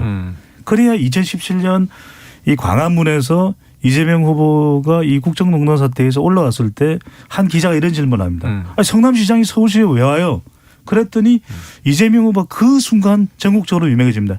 이보다 나빠질 수 있습니까? 나라가 망하고 있습니다. 이랬거든요. 그 모습에 많은 국민들이 지지층들이 팬이 만들어진 거예요. 그 이야기는 뭐냐면 이재명은 혁신이에요. 혁신의 길을 가야 되는 거죠. 아니 근데 신년 조사에서는 20대나 서울이 또 비슷하게 붙어가지고 좀 상황이 좀 개선됐다. 특히 이제 부동산 시장도 그 집값 하락되는 것들이 많이 나오고 있고 그래서 좀 개선이 되고 있었다고 봤는데 지금 한 일주일 열흘 사이에 지금 서울이 이렇게 갑자기 나빠진 거는 저는 이제 방역으로 좀 더 접근하고 구도 3자 구도로의 전환을 통해서 안철수 후보가 지금 15.8이나 나오거든요. 서울에서. 그래서 그 대목이 있는 것이다라고 지금 보고 있는 거죠. 또 하나는 뭐냐면 가뜩이나 이게 지금 이번 대선은 소확행 정책이기는 하지만 큰 이슈에 영향받는 게 바로 안보 이슈거든요. 북한이 미사일을 계속 쏘아대니까 어느 지역이 가장 불안하겠습니까? 어제 딱 요새 전원책 변호사도 오셔서 안보 이슈를 강조하고 바로 서울이거든요. 그러니까 이제 지금 코로나도 그렇고 이 안보 이슈도 그렇고 이재명 후보가 견인하는 게 맞아요. 그러니까 윤석열 후보가 지지율이 올라가고 반등세로 바뀐 가장 큰 이유 중에 하나는 물론 이제 20대 30대에서 이준석 매직이 있었지만 북한이 미사일을 쏘지 않았다면 보수층이 결집을 했을까요? 그러니까 이 상황에서 안 후보의 지지율은 주춤하는데 윤 후보의 보수 결집, 중도 보수까지 결집을 하거든요. 그렇다면 이재명 후보도 안보에 대해서만큼은 이재명 브랜드 안보 대북 관계 이슈를 좀 빨리 발표를 할 필요가 있겠죠. 빨리 발표할 필요가 있다. 안보. 자, 아직도 그럼 또 이제 올해 시작된 4발 날아간 북한 미사일은 북풍에 영향이 있는 것인가 이런 고민도 되는데 자, 시간이 얼마 없어서 두 번째 조사도 바로 들여다보겠습니다. 어제 발표된 한국 리서치이고요. KBS가 한국 리서치에 의뢰해서 지난 17일에서 19일 3일간 조사를 했고요. 자세한 사항은 중앙선거여론조사 심의위원회를 참조하시고 자, 배 소장님 이 결과는 어떻습니까? 차기 대선에서 누구에게 투표할지 물어봤는데 이 조사는 앞에 한국갤럽의 조사와는 다릅니다. 결과를 보면 이재명 후보가 34.5%, 윤석열 후보 33%, 깻잎 반장 차이죠. 그러네요. 오차 범위 내에서 이재명 후보가 앞서는 결과고요. 안철수 후보가 12.9%, 심상정 후보가 3%로 나타났습니다. 아, 근데 그러네요 하고 보니까 깻잎 반장의 두께를 제가 몰라요. 그냥 말씀하신 그러니까 1.5% 포인트 정도는 깻잎 반장. 두 개가 1.12, 저 앞에서는 1.2% 포인트 격차였는데 그러니까 오차 범위 낸데 순위만 다르고 있어요, 이번엔 딱 그 반대고. 그렇습니다. 자, 이거 어떻게 해석해야 됩니까? 그러니까 두 후보가 상당히 붙어 있다. 박빙이다. 붙어 있다. 일단은 이제 초접전이죠. 이 혼전 양상이고 오죽했으면 여론조사 전문가들도 지금 여론을 모르겠다. 두통이 온다. 이런 얘기를 할 정도로 이런 예가 없어요. 제가 30년 동안 대선을 분석해왔지만 이렇게 혼전 엎치락 뒤치락 엎치락 하는 경우가 없었는데 지금의 경우에는 그래서 좀 냉철하게 이재명 후보 지지율은 거의 안 변해요. 그렇죠. 그런데 안철수 후보의 지지율이 어떻게 나오느냐 또 보수가 약간 살짝 무응답 쪽으로 가 있느냐. 그러니까 어떤 조사에 따라서 이 보수 성향이 있는 응답자지만 뭐 윤석열 후보와 관련된 여러 가지 리스크나 스캔들 때문에 뭐 호기당당하게 윤석열 후보 지지에 못하는 사람도 일부 있어요.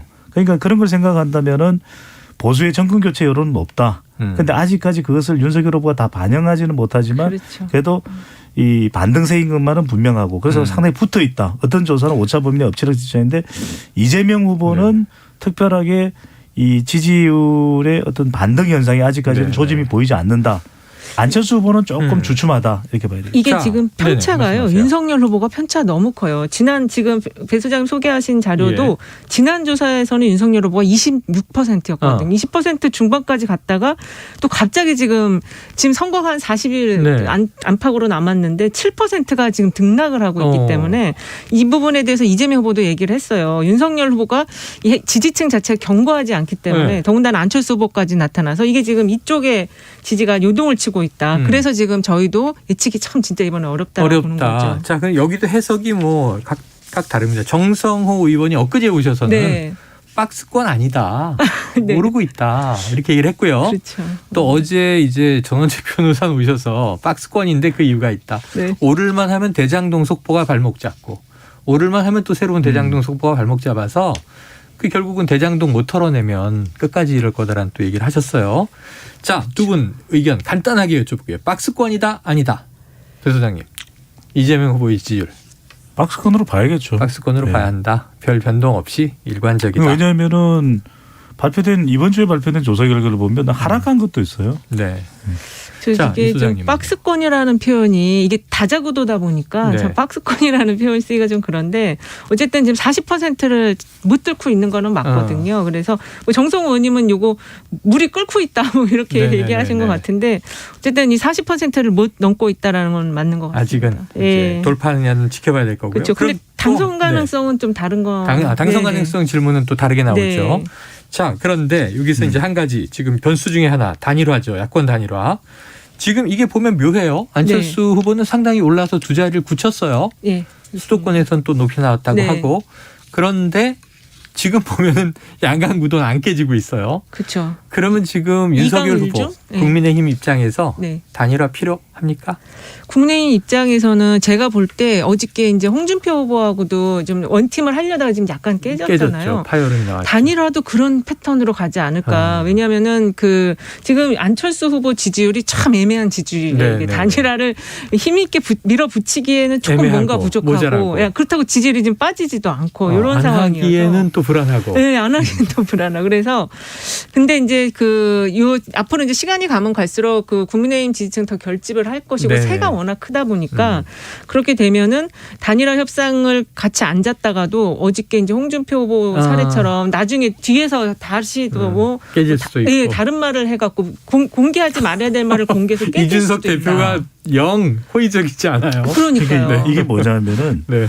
당위성의 법칙과 현실성의 법칙이 있어요. 네네. 정치 현상에는 당위성의 법칙은 마땅히 되면은 훨씬 효과적이겠죠. 네네. 그러니까 단일화가 되면 누구나 다 아는데 나오는 여론조사 결과를 보면은 정권 교체 파괴력이 더 커지죠. 그렇겠죠. 그럼 해야 되겠죠, 마땅히. 그런데 현실성의 법칙이 뭐냐? 이준석 대표가 싫어도 너무 싫죠. 싫어도 너무 싫은 것이기 때문에 이건 그냥 싫은 게 아니라 너무 싫은 왜 거예요. 그렇게 싫은 거예요? 왜? 너무 싫은 거예요. 사감은 아닐 거 아니에요. 그러니까 이렇게 거대 된다면, 정당 이렇게 야당의 된다면 대표인데. 윤석열 후보가 단일화를 고집한다면 이준석 대표가 정말 끝장파장이 날 수도 있고 그럴 수도 있어요. 그래서 이게 어렵겠죠. 자, 그럼 이제 시간이 다 됐습니다. 벌써요? 예, 벌써 다 예언 오락관으로 넘어가야 되겠습니다. 자, 지금 뭐 리스크들은 다 있다고 하는 거예요. 네. 이 각자 후보 양쪽 리스크, 통화 녹취, 그리고 또 이제 변수로 단일화, 야권 단일화. 그다음에 하나 남아 있는 게 이제 약 열흘 후에 있을 토론. 네. 자, 그러면 이제 박근혜 전 대통령 예언을 여쭤볼게요. 그렇죠. 2월 초 퇴원을 앞두고 있습니다. 어떤 메시지를 낼지 관심이 쏠리고 지금 조원진 우리공화당 대표가 상당히 또 각을 세우고 있는데 네. 자, 박 전 대통령의 등판 표심에 어떤 영향을 미칠까요가 오늘의 예언입니다. 배 소장님. 진짜 네. 어렵다. 대전은요. 네네네. 박근혜 전 대통령 그 전에는 또 휴전선은요. 네, 2006년 지방선거였죠. 커터칼 테러였대. 대전은요 이랬는데 이번에는 모르겠어요. 모르겠어요. 그러실 거예요? 아무 말 안 해요. 아무 말 안 할 것 같아요. 메시지를 안 낸다. 네. 그럼 메시지를 안 내면 누구한테 유리해요? 그러니까 이게 종잡을 수가 없는 거죠. 그러니까 이번 대선은 오리무중이기 때문에 네네. 박근혜 전 대통령도 그냥 오리무중에 놔두겠죠. 자, 그럼 이 소장님. 그때 그 옥중 서신 나왔을 때 박 전 대통령이 직접 했는지는 모르겠지만 집도끼 다 나간다. 이렇게 경거망동하지 말라고 얘기한 적이 있어요. 그랬을 때 그걸 봤을 때는 어쨌든 그래도 보수가 승리할 수 있는 발언을 쬐끔 하시지 않을까. 꼭 많이는 안 할 것 윤 같아요. 후보라고 얘기를 안 해도 네네, 알아들을 수 있게. 그렇죠. 네. 저는 오히려 그렇지 않을 수도 있는 것이 그렇지 않을 수도 있다. 오히려 박근혜 전 대통령이 다른 얘기를 안 하면서 그런 말을 할 수가 있죠. 괘씸한 사람들이 있어요. 그렇죠. 아니 책에는 이름이 막 나오잖아요. 괘씸한 사람들이 있어요. 네, 그 윤핵관으로 지목된 뭐 장모 의원 등등. 가스라이팅이에요. 네. 자, 성대모사의 효과는 네. 재미있었습니다. 자, 여론오락관 몇 대 몇. 지금까지 배종찬 인사이트K 연구소장, 이은영 휴먼앤데이터 소장과 함께했습니다. 고맙습니다. 네, 감사합니다. 고맙습니다. Splish splash, I was taking a bath. Long about a Saturday night. Yeah. 점심 먹고 유쾌한 시사 디저트 한 입. 최영일의 시사본부. Well, I stepped out the tub and put my feet on the floor. I wrapped the towel around me and I opened the door. And in a splish splash, I jumped back in the 네, 청취율 조사 기간입니다. 최영일의 시사본부를 잘 듣고 있다 답해 주시면 큰 도움이 되겠습니다. 오늘까지라고 하네요. 자, 시사본부 매일 이 시간 청취자분들에게 깜짝 선물로 편의점 상품권을 드리고 있죠. 문자 보내주신 또 5분을 선정해서 제 친필 사인이 들어간 신간을 개별 발송해 드리겠습니다. 짧은 문자 50원, 긴 문자 100원이 드는 샵 9730으로 의견 많이 보내주세요. 자, 오늘 마지막 코너, 금요일의 마지막 시간입니다. 스포츠 소식을 정리해보는 스포츠 본부. 정현호 PD는요, 베이징으로 날아갔고요. 그래서 오늘은 KBS 1라디오 성공예감 김방입니다. 정현재 PD가 나오셨습니다. 어서 오세요. 안녕하십니까. 야구 접설 지금 휴방 중이지만 진행하고 있는 정현재 PD입니다. 지금은 이제 시즌이 없으니까. 네네네. 내년 올해 이제 4월 또 시작하는 거죠? 네, 이 정현우 PD랑 같이 제가 하고 있는데. 아, 그렇죠, 그렇죠. 네. 지난번에 그래서 두 분이 함께 나오셔서 네네. 이 지난해 야구 총정리해 주셨잖아요. 네네. 야구 잡설 정현재 PD 야구 네. 얘기에 집중을 해보죠. 그 전에 네. 청취율 조사 기간이기 때문에 네네네 말씀하세요. 네, 앞에서 말씀하셨지만 네. 최영일의 시사본부 네. 꼭 듣고 있다 그렇게 예. 말씀해 주시고 성공예감 김방입니다. 어떻게 해요? 오전 9시에 들으시는 분들 네네네. 9시부터 11시까지 들으시는 분들 꼭 네. 성공예감 김방입니다도 사랑해 주십시오. 두 가지를 동시에 홍보해 주셨는데 하나만 고르셔야 되니까 좀 고민 많으시겠어요. 아니 하나만 고르실 필요 없습니다. 둘 다 얘기하셔도 네, 돼요. 어제 몇 시에 무슨 방송 들으셨냐 하면 9시에 성공예감. 시간대가 11시에 다르니까. 그렇죠. 다 들을 수 있는 겁니다. 그러면은 시간대로 다 얘기해도 되는 거네. 네, 그렇습니다. 좋아요. 자, 네. 성공예감 김방희 최영일의 시사본부가 있습니다. 네. 자, 지난 11월 출연하셨을 때 네, 예. 정말 재밌었는데 네. 다 못한 이야기가 있어서 아쉬웠다. 이런 그렇죠. 후문을 제가 전해 들었습니다. 뭐였나요? 정현우 PD가 너무 달변이다 보니까 네. 제가 말씀을 못 드린 게 많았는데 시간이 지나서 까먹었습니다. 그때는 그랬는데 네. 자, 해가 바뀌었으니까 네, 새로운 얘기 해보시죠. 그래요. 네. 딜리트하고 네. 또 새로운 것으로.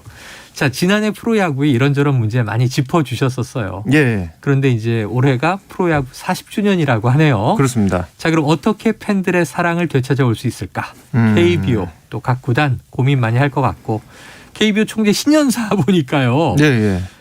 급변하는 스포츠 산업에 발맞춰 선수들의 이미지와 영상을 디지털화시킨 KBO 맞춤형 NFT 개발을 준비하고 있다.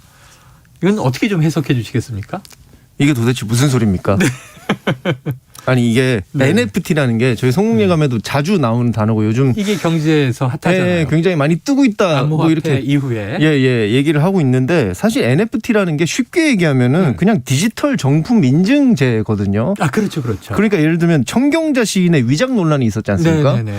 청경자 화가죠. 화가께서 시인이 아니고 화백이에요. 예, 화백이죠. 본인이 그림을 그리지 않았다고 했는데 네.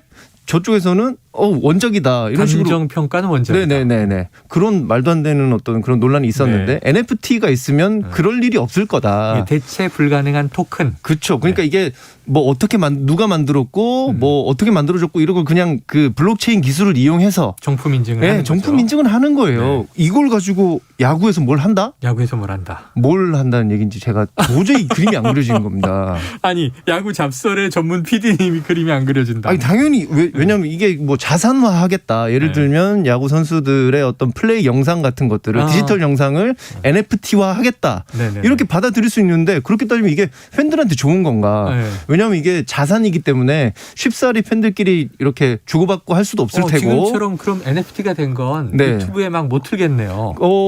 그렇죠. 따지고 보면 왜냐하면 이게 저작권을 누군가 보유하는 거니까. 그렇죠.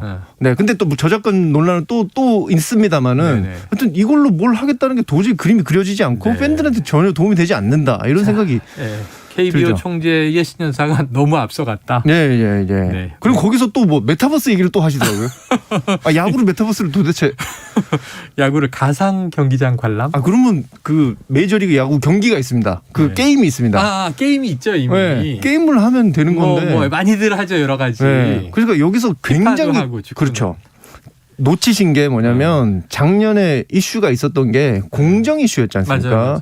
그게 이제 방역 이슈도 있었고. 그렇죠. 코로나로 인해서 일정 중단을 리그를 시켰던 것인데 그게 이제 KBO 총재가 회의를 주재하면서 약간 이렇게 몰아간 어떤 그런 게 있다. 그래서 팬들이 특정 팀에게 굉장히 유리하게 됐다.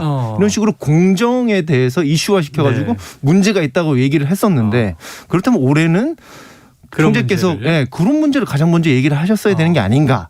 팬으로서는 그런 아쉬움이 있죠. 경기의 본질 그리고 우리 프로야구에 대한 팬들의 지난해까지의 문제점을 개선하는 게 우선일 텐데 그렇죠. 너무 미래적인 NFT, 메타버스 이런 게 나오니까 주객전도된 거 아니냐 이런 비판이신 것 같아요. 네네. 자, 정지택 총재입니다. 이어서 야구의 본질인 경기력 향상을 위해서 이번 시즌부터 스트라이크 존을 유연하게 적용하겠다. 지난주에 정현우 PD가 얘기하긴 했는데 스트라이크 존 문제는 어떻게 보세요? 그러니까 이게 진행자께서는 가장 중요한 게 야구 경기에서 가장 중요한 게 뭐라고 보십니까 혹시? 저요? 네. 저는 그냥 가장 중요한 요소. 타격. 시원한 타격. 네, 저는 왜냐하면 팬들은 그냥 치면은 신나니까. 그렇죠. 어떤 그런 공정함 속에서 발현되는 선수들의 경기의 룰을 지키는 거는 당연히 중요하죠. 근데 거기서 가장 핵심은 사실 스트라이크 존이거든요. 그렇지 않습니까? 야구에서는 공 하나에 빠지고 들어가고 요걸로 그게 S냐 B냐 카운트에 따라서 우리 선수가 진로하냐 못하냐가 결정되니까. 그렇죠. 치는 거는 이제 타자의 역량 문제고. 그 베이스에서 이제 하는 것인데 가장 중요한 게 스트라이크 존인데 지금 레이더로 스트라이크 존 판별이 다 가능하거든요. 그러니까 사람의 눈은 굉장히 기계에 비해서는 부정확하지 않습니까? 그러니까 지금 레이더로 다 가능한데 지금 심판들이 어떻게 연습을 하고 있나 최근에 연습이 있었거든요. 줄을 이렇게 쳐놓고 스트라이크 존 줄을 이렇게 쳐놓고 공이 그 스트라이크 존 안에 들어오나를 연습 눈으로 보면서. 근데 거기서 레이더가 스트라이크인지 볼인지 옆에서 소리로 알려줘요. 자기가 생각했을 때는 이게 스트라이크가 아닌데 이건 볼인데 약간 그렇게 학습을 하고 있어요. 근데 그 레이더로 스트라이크 존 그냥 판별하면 되는 거지 않습니까? 네. 심판 없어질 수도 있다? 아니요. 그건 아니지만. 심판은 그러니까 구심이죠. 구심은 할 일이 그 외에도 굉장히 많습니다. 그렇죠. 스트라이크 존 아니어도 예를 들면 파울이 나왔어. 그렇죠. 파울 나왔을 때 공도 넘겨줘야 되고요. 파울 되면 볼데드가 되기 때문에 시작할 때 경기 콜도 해야 되고요. 할 일이 무진장 많습니다. 그리고 또 뭐 홈에 들어오면 세이브냐 아웃이냐 이것도 판단해야 되고. 그러니까 기계가 더 정확하게 볼 수 있는. 그래서 이 공정성 시비 논란을 조금이라도 줄일 수 있는 그런 방향으로 가야 되는데 지금 다른 방향으로 가고 있는 게 아닌가. 이게 정말 기술과 인간의 어떤 판단력 그 차이가 야구에도 적용이 되는 것 같습니다. 자, 그럼 이제 정 PD님 입장 스트라이크 아웃 이 판정은 로봇 심판이 해도 된다? 레이더가 해도 된다? 그렇죠. 자, 그런데 아직 세계 다른 나라 리그에도 활용되는 건 우리가 못 보고 있으니까 그런 또 이유가 있는 거 아닌가 싶고 또 이거 좀 보면 주심의 권위 이런 문제도 있는 것 같고 주심은 그럼 뭘 하란 말이냐 다른 거 할 거 많다 그러셨지만 그러니까 어느 나라가 좀 먼저 할까요? 저는 당연히 우리나라가 해야 된다고 생각합니다. 우리나라가 해야 된다. 왜냐하면 먼저. 메이저리그와 일본 리그 다음에 저희가 뭐 산업으로 봤을 때 한 3번째 되지 않습니까? 그렇죠. 시장 메이저리그나 일본 리그가 딱히 할 필요가 크게 없다고 저는 생각을 하는데 저희 입장으로서는 산업을 좀 키우고 우리는 후발자니까. 그리고 대한민국이라는 어떤 이 브랜드가 굉장히 IT 강국이지 않습니까? 저희부터 시작을 해가지고 이거 세계로 좀 이렇게 보편화시키면은 경기를 함에 있어서도 예를 들면 올림픽 같은 경기에서도 이게 도입이 되면 더 좋겠다 이런 생각을 하고 있고요. 권위라는 게 사실은 추상과 같은 판단 그러니까 판결에서 나오는 거지 않습니까? 그러니까 이게 인간이 계속 실수할 수밖에 없는데 이걸 가만히 놔두면은 오히려 심판의 권위가 더 떨어진다. 저는 그렇게 생각합니다. 한국의 야구가 엄정하다. 기술적으로 정밀하다 이런 또 홍보기에도 될 텐데 그렇습니다. 뭐 논란은 있겠습니다만. 자, 혹시 관련해서요 지금 정현재 PD 일방적인 주장이에요. 그래서 KBO나 심판위원회 측에 반론이 있으면 저희에게 연락 주시면 한번 이제 반론도 듣고 또 배틀도 해보고 하면 좋을 것 같습니다. 자, 삼성 라이온즈 투수였다가 개인 방송으로 전향한 안지만 전 선수 발언이 야구 팬들에게 논란이 되고 있다고 하는데 어떤 얘기였어요? 이 선수가 원래는 이 선수라고 하면 그렇죠. 이 방송인이 악성 팬들의 갑질에 대해서 이게 문제가 있다 이렇게 방송을 한 건데 그러다 보니까 팬들이 가서 아니 팬이 없으면 선수도 없는 거 아니냐 이렇게 했는데 이제 결국 이 방송인이 선수가 없으면 팬도 없다. 선수들 고가에 따라서 연봉을 받는다. 그러니까 팬이 크게 영향이 없다 이런 식으로 얘기를 해갖고 논란이 크게 있었죠. 논란이 있을 만한 얘기였네요. 네, 근데 이게 사실은 이 선수가 막 2010년대 초반, 2000년대 후반 이렇게 그 야구를 할 때 팬들이 많이 없었던 적이 있습니다, 야구에. 그럴 때도 연봉을 받긴 했거든요. 그때를 생각하고 얘기를 하는 것 같은데 후배들이 이런 얘기를 들으면 야구 선수들 후배들이 이런 얘기 들으면 어떻게 생각을 할까. 한번 짚어보면 좋겠다. 속으로 이런 생각을 하더라도 팬이 있어야 제가 있습니다. 이렇게 얘기하는 세상인데 이거 뭐 닭이 먼저냐 달걀이 먼저냐 이런 논란 같기도 한데 우리가 있었네요. 자, 오늘 이야기 여기서 정리해보죠. 재밌었습니다. 오늘 정현재 PD님 고맙습니다. 고맙습니다. 자, 편의점 상품권 받으실